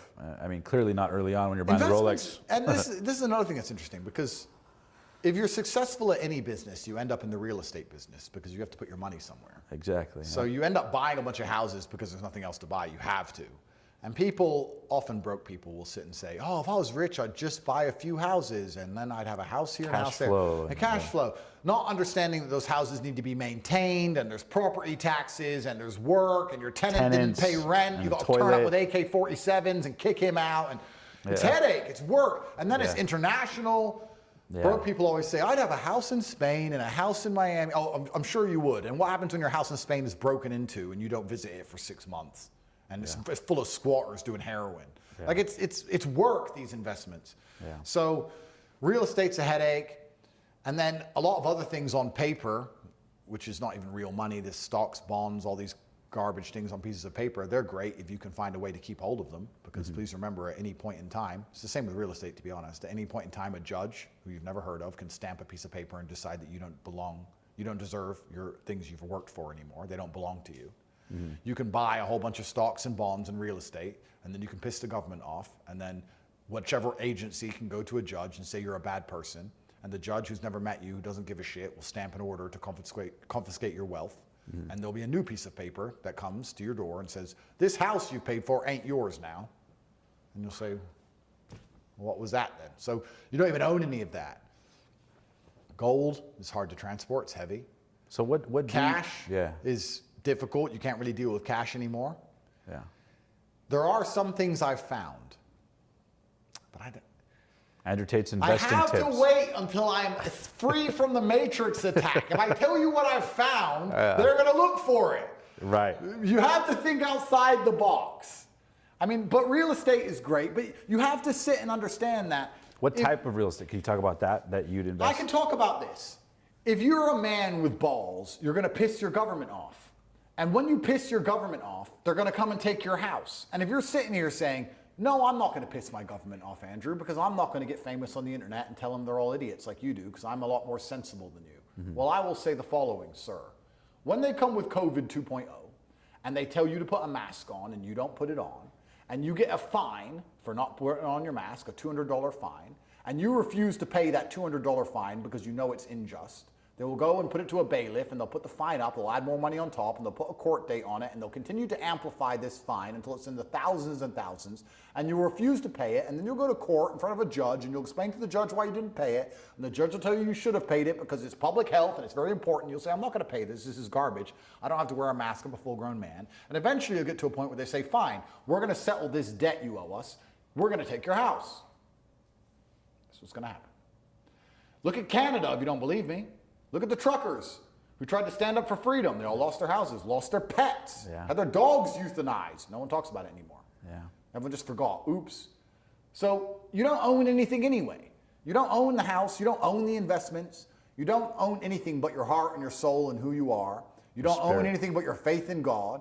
And you own the skills you learn along the way. The best investment you could do if you're a kid and you manage to make $5 million is reinvest in learning how to speak properly, dress properly, train, get a personal trainer, learn how to fight, be strong, be interesting, and then go suffer somewhere. Go to Tibet and live in a monk, go live in with a bunch of monks for 6 months and come back with some stories. That's worth $5 million because it's hard to take from you. Unless they put you in jail, you are now worth money. You are. But for you to buy a $5 million house and go, oh, I've got an investment, great. You have an investment as long as you shut up. If you shut up and be a pussy, you own an investment. Congratulations. And as the enslavement continues, as it gets worse and worse, the barrier of, or the parameter of what you're going to be allowed to say is going to get tighter and tighter and tighter. Right now, we can argue, sit here and make fun of people who say men can get pregnant. Our grandchildren's grandchildren will not be able to argue that point. It'll be an accepted fact that men can get pregnant, and if you argue against it, you're a bigot and you're dangerous, and your QR code on your forehead will be scanned by the facial recognition camera on the corner to let everyone know that it'll come up somewhere on a billboard, bigot, bad person. The AI machine will let everybody know that you're a thought criminal. That's what's going to come. So you have to be very prepared for these things. And trying to invest money is actually one of the most stressful things in my life. It's stressful for me. It's kind of interesting. I've gone from completely broke to looking at I don't have a bank, to seeing some money somewhere in the millions and millions and millions of dollars and realizing that I don't want to leave it liquid. I need to put it somewhere and trying to find a place I can put it where it won't be stolen from me. Yeah. It's hard. Yeah. It's harder than people think. It's not easy. Yeah. There's nothing. What do you do with it? It's difficult. And then you realize you need all these complicated legal structures and frameworks, and you need to get lawyers from 7 countries and accountants, and you have to go through all this Aikido and backflips and insanity just to try and protect your assets. Protect anything. Yeah. It's a crazy world, and that's why it always makes me laugh when people who have no money say, if I had your money, I'd just sit on a beach and I'd buy a few houses and live off the rental income. I never thought of that, genius. Oh, wow, you're so smart. No wonder you're broke. So you think it's better to focus on the business? I think it's better to focus on yourself. I think it's better to focus on who you are. I mean, if you live behind a brand, or if there's a brand you can reinvest in your business, reinvest in your brand, yeah, that's fine. But if you learn how to speak correctly, that's always going to be a net benefit. If you're as strong as physically possible, that'll always be a net benefit. If you have interesting stories of suffering, if you can go through things that other people can't go through, that'll always be a net benefit. If you have a strong network of people who know things and have connections, perhaps you know a guy who owns a bank in Lithuania, then that's going to be a net benefit. So if you get a bunch of money and you want to invest, your first investments should be in a personal trainer and training as hard as possible, going out there and suffering in some way, trying to join a private members club so you can get access to people who actually have importance in the world. You need to invest in yourself because it's hard to take things from you. Yeah. You become the asset. Because I'm me. Yeah. I know I can never go broke because I'm me. If they allow me to talk, unless they cut out my tongue, I'll make money. There will always be a company who will pay me to mention them. So I'm fine because I'm me. How do you think the story ends with you, the Matrix? Because there's so much heat on you. I can't imagine a world where a year from now, 2 years, 5 years, 10 years from now, people don't forever know the name Andrew Tate. Yeah. You know, escaping the Matrix, is there a world where you're left alone and they go, well, we just let him go. There's no jail, there's no people trying. Like, how do you see it ending in a semi-peaceful way where? I don't think a lot of it's up to me. It's up to Allah. Absolutely. Since the dawn of human time, if you were a kingdom, if you were a king, you had a kingdom and your kingdom was under attack. So there's no such thing as having an empire without being attacked. It doesn't matter if you were the Ottoman Empire, it doesn't matter if you were the British Empire. If you had an empire, the fringes of your empire were constantly being tested and you were constantly being attacked. So the attacks come with the success. I think that is a universal constant. I think that there is a global awakening of consciousness happening right now as we speak, which is going to make it harder for them to attack me. I feel like certain political decisions, depending which presidents win and which direction society goes, will depend on how big of a public enemy I remain. I think my current legal case, I'm going to win, but I think it was a warning shot. We believe in you, brother. Thank you, bro. I think it was a warning shot, and I think if they hit me again, they won't let me off.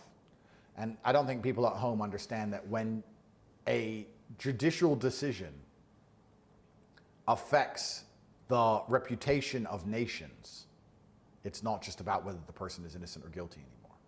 If you have a person who will affect the public consciousness in regards to believing in the mainstream media and affect the reputation of an entire sovereign nation, depending on whether he goes to jail or is innocent, they don't sit there and think, is he innocent or not? They sit there and think, what's the fallout for this person to walk? If we let him go, If we let him go. It's not even about you anymore. It's not about you now. It's about setting an example if someone tries to be as loud as Andrew. It's about so many things bigger than your innocence. Right. They can look and say, well, he is innocent, but this country will look bad, this government will look bad, this federal agency will look bad, this MSM will look bad, he's going to be more powerful than ever, he's going to have more influence, people are going to believe what he says, he's going to be able to cause this much trouble.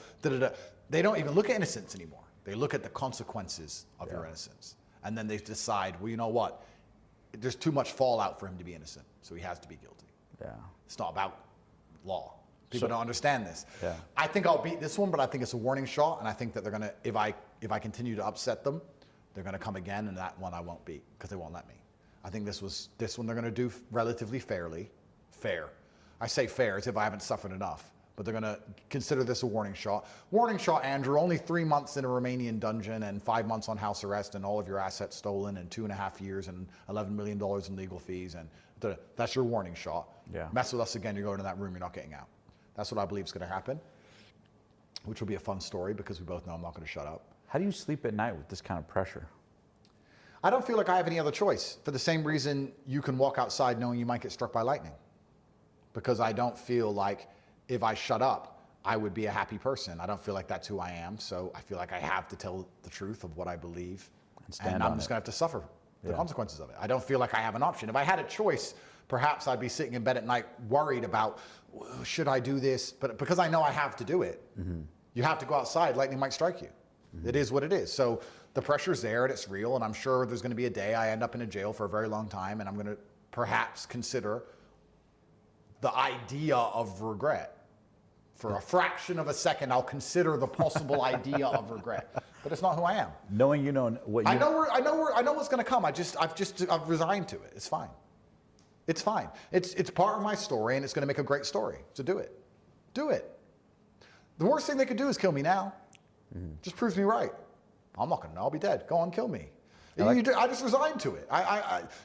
What's the point in being alive as a man if you don't live for anything bigger than yourself anyway? Am I going to live for myself and just hedonistically eat ice cream like a girl? Yeah. Oh, I'm rich now, so I'm just going to eat ice cream all day. No, I'm going to tell the truth, and if I have to suffer for it, then that's the consequences. It's fine. I love that. Now, I want to talk a little bit about family, and obviously it's a very sensitive topic, but I'm curious for you, I know you have kids. What are ways in which you recommend people, not necessarily that you're the all end all be all of how they should, but just your personal philosophies on raising kids in, particularly a Western world, as the Western world starts to influence with the internet, the rest of the world? What are some things that you'd recommend for people who have kids in terms of how to raise them to protect them from the moral degradation of society? It's difficult. It's really hard because you're fighting a war against the matrix, and they have more hours with your child than you ever will. Yeah. You need to have strong creeds within your household. You need to have strong creeds amongst you and your spouse. And you need to make it very clear and curate your child's reality, because if you're just going to allow them to be raised by the school system and YouTube, you're going to be very disappointed with the child they end up being. And like most things, it takes a degree of effort. And it also needs you to understand that your influence for 20 minutes a day can't often trump the influence of 12 hours a day of bullshit school and the internet. And it goes down to the same things we said earlier. I don't think most parents are too stupid to counteract the programming. I think they're too lazy or too arrogant. They're too lazy to bother trying to deprogram their children from the matrix mind they've learned, or they're too arrogant to believe they should have to. They sit and think, oh no, my kid will be fine. They know I don't believe in these things. Well, you don't talk to your kid very much. You're working. They're watching this crap on YouTube all day. So it's extremely difficult. You need to create their reality. Like everything in life, you need to work for it. Nothing in life comes easy. You need to sit and work and dedicate yourself. It's different for my level of finance than it is for the average person. The average person has a harder job. If I wanted to make sure my kid wasn't raised with LGBT insanity, I would send him to school in Saudi. I can do that. I'm rich. Why Saudi? Well, it's an Islamic country. And what did we talk earlier about religion and how they know what's right and they know what's wrong. But I am rich. Most average people can't just send their kids to a school in Malaysia or Saudi or Indonesia or any country that they believe would teach them the things they want to learn. So it's a very difficult thing to do. It takes work and it takes effort. And I think most parents would know how to do it. They're not too stupid. They're just too lazy or they're too arrogant. And your child is susceptible, and it's going to adhere to a power structure. There's a power vacuum inside of their mind, inside of their soul, and they're going to adhere to a power structure they end up respecting. And if they don't respect you and your gravitas, they're going to end up respecting the school system, and we know what garbage that is, and YouTube, and we know what garbage that is. So good luck. Did having children or a daughter change you in any way? Having children is so remarkably easy. I heard everyone talk about how difficult it was, but then obviously after having kids, I wasn't surprised by. Most people find everything difficult. Going to the gym is difficult, making money is difficult, waking up is difficult, not being a lazy idiot is difficult. Having kids is easy. You make sure that they don't eat too much food, and you make sure they do as you say, and you make sure they say please and thank you. I'm not trying to belittle it, but how difficult is it to raise a 3-year-old? Say thank you. Thank you. Okay, sit down. Sit down. Quiet. Okay. How do you struggle with that? Yeah. Maybe some people do. Do you struggle? People struggle with everything. I don't know. People struggle to be anything in life. Having kids is remarkably easy, and it's a blessing. There's nothing better than raising children. Did it soften your heart, or did you find like yourself like growing in terms of the tenderness with the child or any of that? I always knew I'm a soft person. I'm a nice person. I get that vibe from you. Yeah, that people have a judgment, like they judge you as a whole based on your political philosophies, and that's who Andrew is as a whole. You know, they miss the tenderness. Of course, but as a man, if you don't have that edge, if you don't have that competitive or combative edge, then what's the point in being tender at all anyway? Right. What's the point in me loving my kid if I won't kill the people who try and hurt her? Right. What's the point? I mean, maybe there's some men out there who are weak and would say, oh, I'm really loving. Okay, that's great until shit hits the fan. Then your love's worth nothing. My love's worth something because I'll go charge at gunfire. Your love isn't worth anything. If you're not combative as a man, then your love means nothing anyway. Mm-hmm. So you need to have that edge to you. I love my children, absolutely, but I'm also not going to take any crap from them or anyone else. I'm not going to negotiate with a child. Right. My child are going to do as I say, and they're going to be versions of me, the masculine version or the feminine version of me, and they're going to be raised to my creeds, how I believe they should be raised. Mm-hmm. They're not the government's kids, and they're not YouTube's kids, and they're not school's kids. They're mine. Yeah. And if I say something is right and wrong, that's how they're going to act. Yeah. And I'm not apologizing for that. I'm not sitting here saying, people say to me, well, what if they don't want to? What if they want to be different? What do you mean they? What if they're 7. Since when do they get to decide how the world works? At 7. Mm-hmm. At 7, I was an idiot. So I know better. For the same reason I won't let them put their finger in a plug socket, I'm not going to let them do anything else unless I agree with it. Mm-hmm. Call me authoritarianism, call me bad person, whatever they're going to call me. Mm-hmm. But this is how children were raised for the longest period of human time, and I think that's why families stayed families. That's why families had honor, because they were raised to be a particular way because of the creed of their last name. That's how it's supposed to be. And my children will do the exact same thing. What about your mom? What does she say? She's proud of me. She's worried. She's concerned, like a mother should be. She tries to calm me down and say, is this all worth it? But that's the feminine frame. The feminine frame is always to try and avoid the war, like I said earlier on, to drag you back from battle because they want to keep you safe. That's how women operate, and that's what they're good at, and that's their role. But I'm a man now, and I tell her, look, I've got it under control. Everything's fine.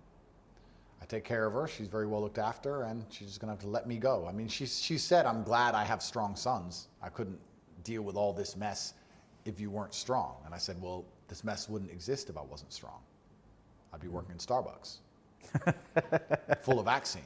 Yeah. So you'd have to worry about something else. Mm-hmm. You'd have to worry about me having a random heart attack or not being able to pay your bills. So you always have to worry about something, Mom. At least you have to only worry about I say only. You have to worry. You don't have to worry about your bills being paid. You don't have to worry about my competence. You have to worry about them allowing me to survive. But the other way around, you'd have to worry about me getting up each day without wanting to shoot myself in the head because I'm a minimum wagee at 40. So there's no way out. War is certain for all of us. We're all fighting different battles. You can either suffer the intense pain it requires to become a somebody, or suffer the intense pain of being a forever nobody. Yeah, it's your choice. Yeah, the pain of discipline or the pain of regret. Oh, absolutely. Pain's there. Yeah. There's no doubt about it. Yeah, choose your hard. Absolutely. Yeah, absolutely. Now, what about Tristan? What are Tristan's thoughts on this? I'm sure Tristan goes, Andrew, why are you doing all this shit, man? We could be living it up. I mean, have there ever been conversations like that? You know what? Tristan doesn't say that. You know what? Tristan actually thinks the whole thing is super funny and hilarious. He thinks the whole thing is hilarious. Yeah. Tristan just laughs his way through all of it. He just is funny. He goes, I'm a human trafficker, you're a human trafficker, ha ha ha, and just laughs out loud. Calls himself a human trafficker to everyone, thinks it's funny. Just thinks the whole thing's a big joke. And it is a joke. It's clown world. It's clown world, and I'm trying to fix it and fight against it. He's accepted it's clown world and is enjoying the show. And you guys have always had a strong brotherhood? There was never... All the time. We weren't allowed to do anything else. My father wouldn't allow it. Yeah. That's how we were raised. Because I heard you guys like shared bank accounts, did everything together, supported each other. Always. Women, the whole thing. Always. We've always been a team. We've always had each other's back. Doesn't matter what it was. And I think that that's the way men were initially raised and supposed to be. I think men have always operated that way. I think masculine strength comes from fraternity, from brotherhood. Mm-hmm. It's one of the reasons why it's under attack. It's one of the reasons why they don't want people to be that way anymore. Even, you talked about women, even if we had a heartbreak or a woman left us or whatever, it couldn't affect us properly like it affected most people because we were busy with our brother having a great time. Mm-hmm. So we've always had that unity, and that's a huge source of strength. I love that, man. And then I want to ask 2 more questions, and then we have a quick game, and then we're done. Cool. Is when the Andrew Tate legacy is complete, right? And you're dead, gone, and nothing but a pile of dust, as inevitably we all will be. Yep. What do you hope the Andrew Tate legacy was all about? Well, I'm sure I wasn't right about everything. Perhaps only 99.9%. But I would like people to understand that I took the brave option always, that I had a bunch of other ways out. I never sold my soul or cowered like everyone else did. There's a reason why people with influence don't talk, but I continue to talk, and I think that's obvious to people at home now because I'm suffering the consequences. And as long as people will acknowledge I at least made the brave choice, even if they disagree with the choices I made, then I'd be pretty happy. Because I think that all the men of history that we remember were brave. Even if they made some decisions that were questionable or not everyone agreed with, they were known as brave. And I think that bravery is one of the most basic tenets of masculinity, which is lacking in the world today.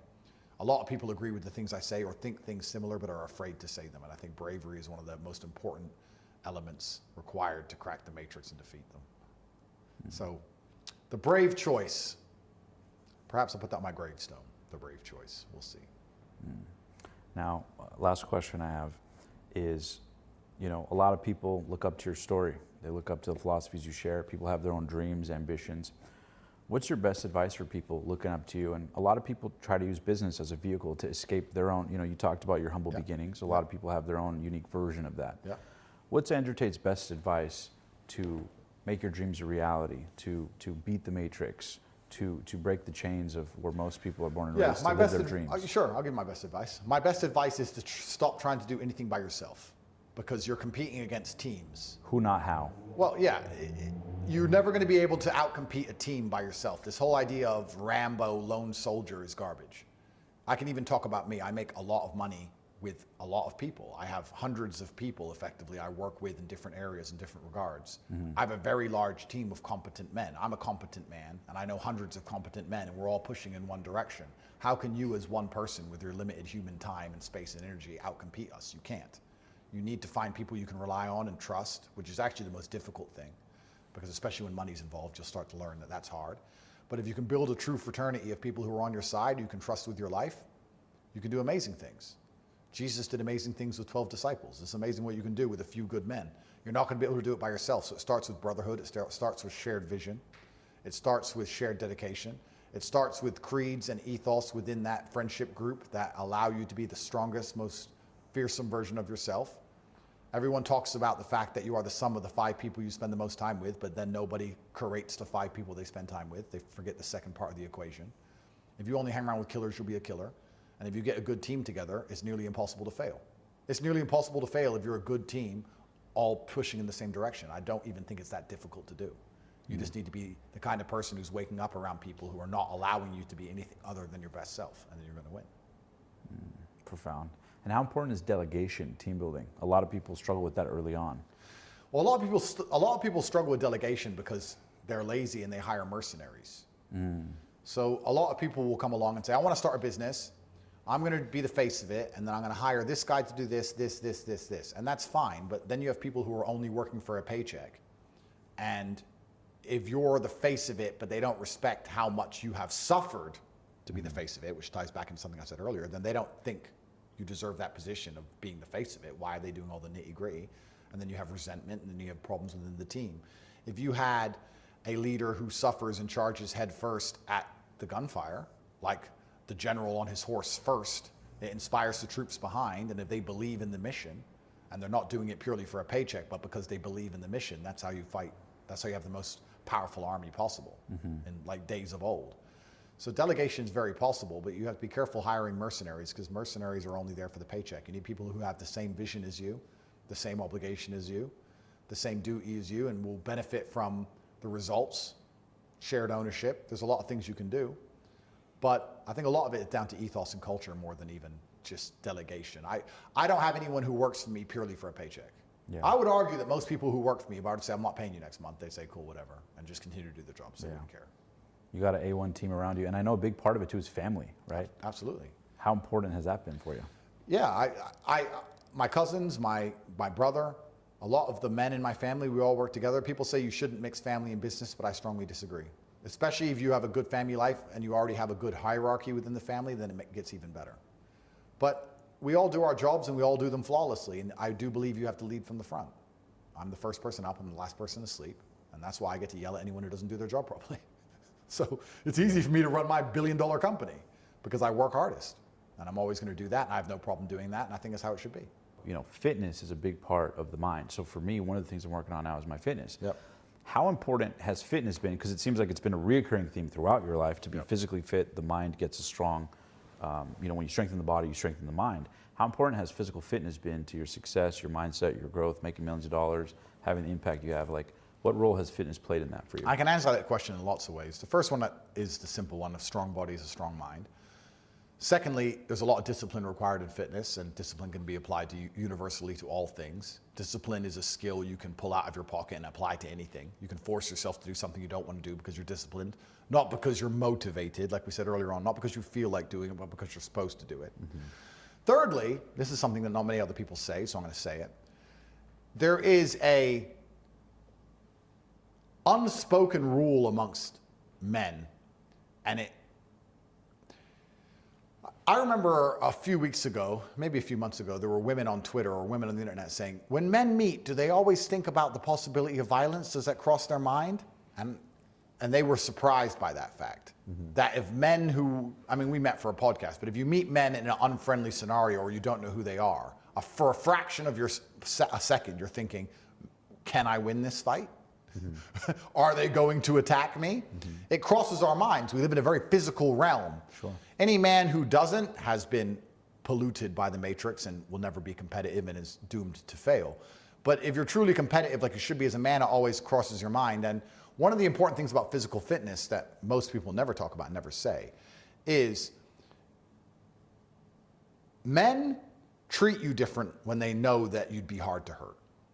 Life treats you different. Women certainly do. That's an obvious one, right? Women like muscly guys because muscly guys can fight. Obviously, that's not the case, but that's how they look dangerous, right? But men also treat you differently, which means society as a whole treats you differently. I would argue that if you wanted to run any kind of company, or even do sales or do anything else. Let's go back to sales. Let's talk about what we were saying earlier. If I wanted to sell windows and I came in fantastic physical condition, the person who's buying from me, one, knows I'm disciplined, and two, knows I'm diligent. That's going to be some massive advantages from my sales perspective. Right. But also, I would argue that men are happy to look up to somebody who is physically strong in a different regard. I think it would be difficult for you to be a true leader unless you showed some degree of physical prowess. I think that's just the way the world has always worked at a deep level. When a man looks at a guy who's 6'8" and jacked and he says, we're going to go into battle, you're more motivated to go into battle beside him because he's 6'8" and jacked. You feel like you're going to win. You like the idea of being led by a warrior. Right. So there's that huge element to it as well. And the final part of it all is that it's so much easier to keep something than it is to gain something. And once you're in good physical shape, it's actually so easy to maintain as opposed to ever get there. It's so hard to get there that if you ever get there, you may as well just keep it. Right. It's because it's so easy to keep as opposed to lose. And I think it's in today's world, it's also a huge status symbol because we live in a world now where most things can be bought. You can buy Instagram followers and you can hire a Lambo and you can buy a hot chick to stand next to you, but you can't yet buy perfect physical conditioning. That is showing the world that you did it. One rep at a time, it's earned. You have to earn it. And it's one of the few things left that has to be earned the hard way that you can't buy, which I think is also very important. We can also continue to answer this question because you're going to feel different. You feel different as a man when you know you can, and I'm a peaceful man, but when you know if things happened or if someone tried to hurt the woman next to you, you could destroy the man who's trying to do it. You feel different. There's an aura that people can smell. The woman can smell it. Predators can smell it. Maybe perhaps if I was built differently, I would have been treated differently in jail. Good point, yeah. But everybody looked at me and they knew who I was and they thought, that's messy, not him. It's just how humans work, right?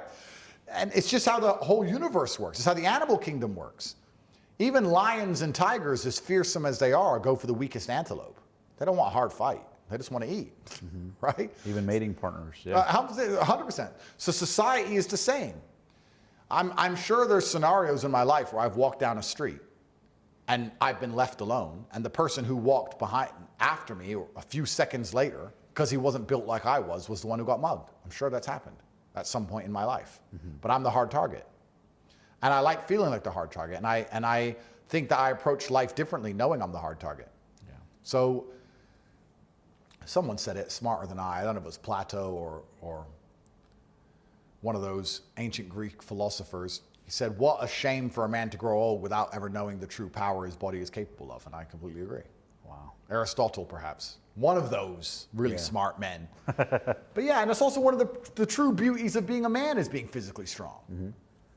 I'm trying to think, what would I trade my physical prowess for? I'm not sure. There's not much that could tempt me. And once you, it's kind of like being rich. Once you become rich, you get used to it and you don't appreciate it. But if you lost all of your money, you would be miserable and you'd know, I didn't appreciate it when I had it. Now I want it back. I had it all and I lost it. I wasted it. I think physical prowess is the same thing. It's something I take for granted all of the time. But even if I look at jail, if I look how some of the smaller prisoners were being treated, the fact that nobody even tried to treat me that way, it's intangible. All right. And then what's the biggest misconception people have that you've seen being on this side of the fence about you that you think most people don't understand? Do people have deliberate misconceptions? I'm not sure they do. I think the people who don't understand me have... Sorry, I'll reword that. I don't think people have misconceptions unless it's deliberate. The people who misunderstand me have deliberately misunderstood me because they don't like my monumental successes and there's a degree of envy and jealousy and they want to try and tear down my character because there's nothing else they can attack me with. They can't call me dumb. They can't call me unsuccessful. Can't call me weak. Can't call me stupid. There's nothing else to call me besides a bad person. I think it's deliberate misconceptions which they are deliberately holding on to because there's a huge envy factor involved in all of these things. Hate always comes from below. And no matter what I say to them, they're not going to change their mind. And I have very little interest in changing their mind because there's no light without dark. And one of the reasons I'm so monumentally successful is because every time I say anything, there's a huge public discourse around it. So it's fine by me. I need the idiots. They're effectively free staff. They work for me and they amplify my message endlessly. So I appreciate them. And they do it for free, and they dedicate their lives sitting there getting upset, talking about me, giving me their human time and energy, eating food to burn into calories to talk about Andrew Tate, and they think if they put it in a negative way, it somehow harms me, and it does the absolute opposite. So they can keep their misconceptions. What would your final words be to the world? Final words of wisdom? My unmatched perspicacity, coupled with sheer indefatigability, makes me a feared opponent in any realm of human endeavor. Say that one more time. My unmatched perspicacity, coupled with sheer indefatigability, makes me a feared opponent in any realm of human endeavor. Beautiful, my man. Thanks, G. And then at the end, top G, my man, it's a privilege. At the end, we play a little word relation game. So it's a very simple game we wrap up pods with. I can feel it. Don't worry. All right, let's go. We can edit how you like. All right, let's go. So I'm going to rifle off a quick word or phrase. Could be a person, could be an idea, just your first intuitive response. It could be short, it could be quick. The only rule is that you can't repeat yourself. Okay. Ready? Ready. All right. Money. Power. Your brother. Best friend. God. I'm going to say scary. Religion.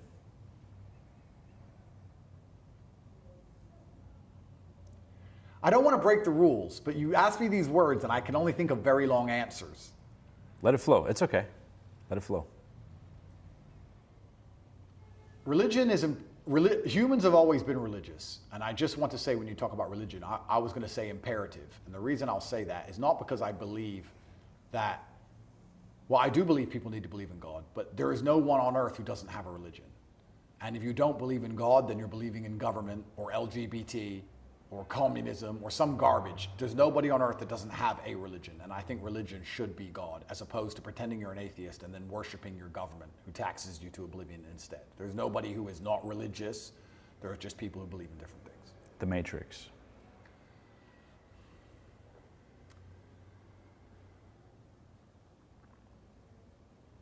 I can hear all the conveyor belt of words and phrases and ideas.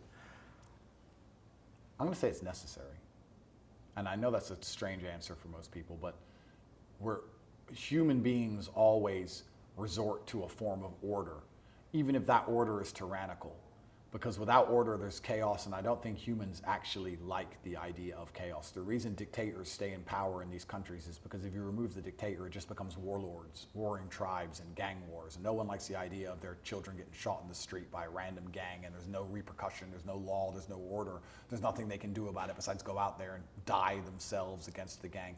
I think humans naturally incline towards order. And as broken as the Matrix is, it is a form of order for the people who are prepared to be slaves. I'm not. And there's a lot of men out there who are not prepared to be slaves anymore. But it does keep a degree of law and order amongst society for now. And I don't think it's going to last much longer. However, a version of the Matrix is always going to be, to some degree, necessary. The afterlife.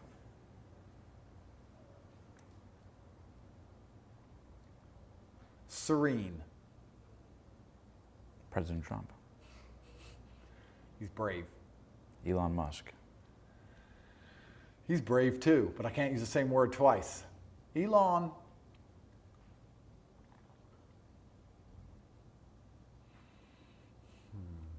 What one word do I use for Elon? Word or phrase, it's okay.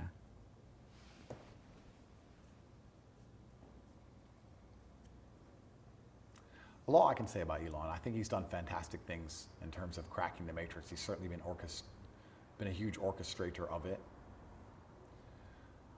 To give him credit, I'm going to have to think about what word I'd give Elon, because you could say brave, but I think it's something more than that. I think he's cunning. I think he knows what he's doing at a deeper level than most understand. Biden. Tired. What do they call him? Sleepy Joe? Yeah. The future. I would say dystopian, and I'll also say, I'm going to say dystopian, but I don't believe it's for everybody.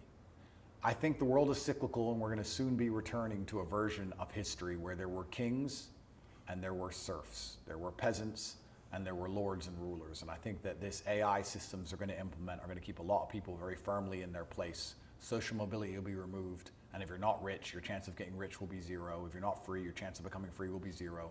You and your entire bloodline will be enslaved forever in your 15-minute city. But there's going to be people living outside the Matrix who will live better than ever before. And I think that the world's just going to get more divided, with the rich becoming richer and the poor becoming poorer, the free becoming more free, and those who are currently confined by their finances or their geographical location are soon going to be completely enslaved. Divided, perhaps, is the word. Freedom.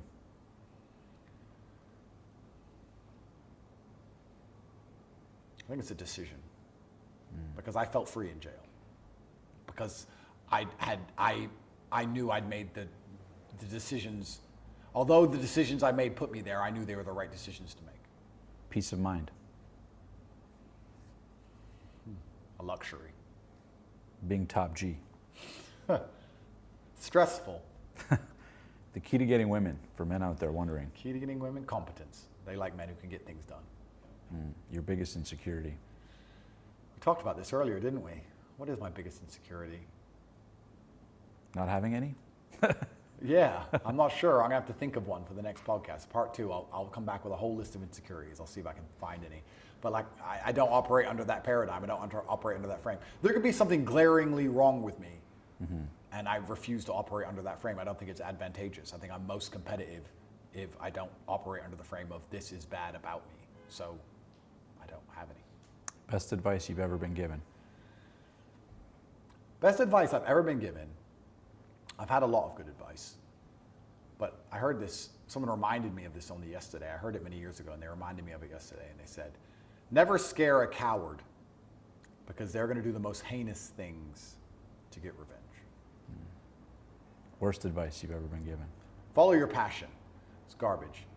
The man who made money with concrete was not passionate about concrete. He just wanted to win. Your passion should be winning at any cost. A lot of people say to me, I want to do a business I'm passionate about. I said, yeah, girls want to open flower shops, but guess what? Flower shops don't make girls rich. So, Fulfillment. children. Children. Yeah. The next word was Fulfillment. children. Ah, smart. And Andrew Tate in 2024 and 2025. Hopefully, free. Be nice to have a couple years of free in between the incarcerations. We'll see how it goes. And the last one, Andrew Tate 10 years from now.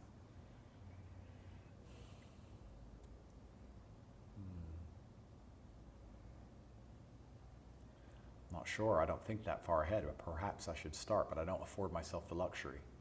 If I'm alive in 10 years from now, my intention is to have 20 sons so I can raise the future generation of troublemakers for the Matrix, the John Connors, Some Andrew Tate Jr.'s to floating fight around. against Skynet. And I haven't got 20 yet, but we're getting there. And then I know we mentioned it earlier, but I got to ask again. When you're dead gone and nothing but a pile of dust, what do you hope the world remembers Andrew Tate as? Brave is the word I'm going to stick with. I made the brave choice. Every time there was a choice on my table between left and right and I wasn't sure which one to choose, I chose the one which took the most bravery. And what it means to be one of the passionate few. It's the name of the podcast, so. You don't own anything in this world but your soul anyway. And what is a soul without passion, right? So I'm quite blessed, to be honest, regardless of what happens to me. I'm glad there's something I feel is worth standing up for. I think there'd be nothing worse than living a life where you didn't feel anything was worth risking yourself for. What's the point in being alive? Oh man, Andrew, thank you so much for being on the show, brother. Thanks, bro. Top G, I appreciate you, man. Thank you. Hope you enjoyed the podcast, brother. Absolutely. Thank you very much. Absolutely. Thank you. Cheers, guys.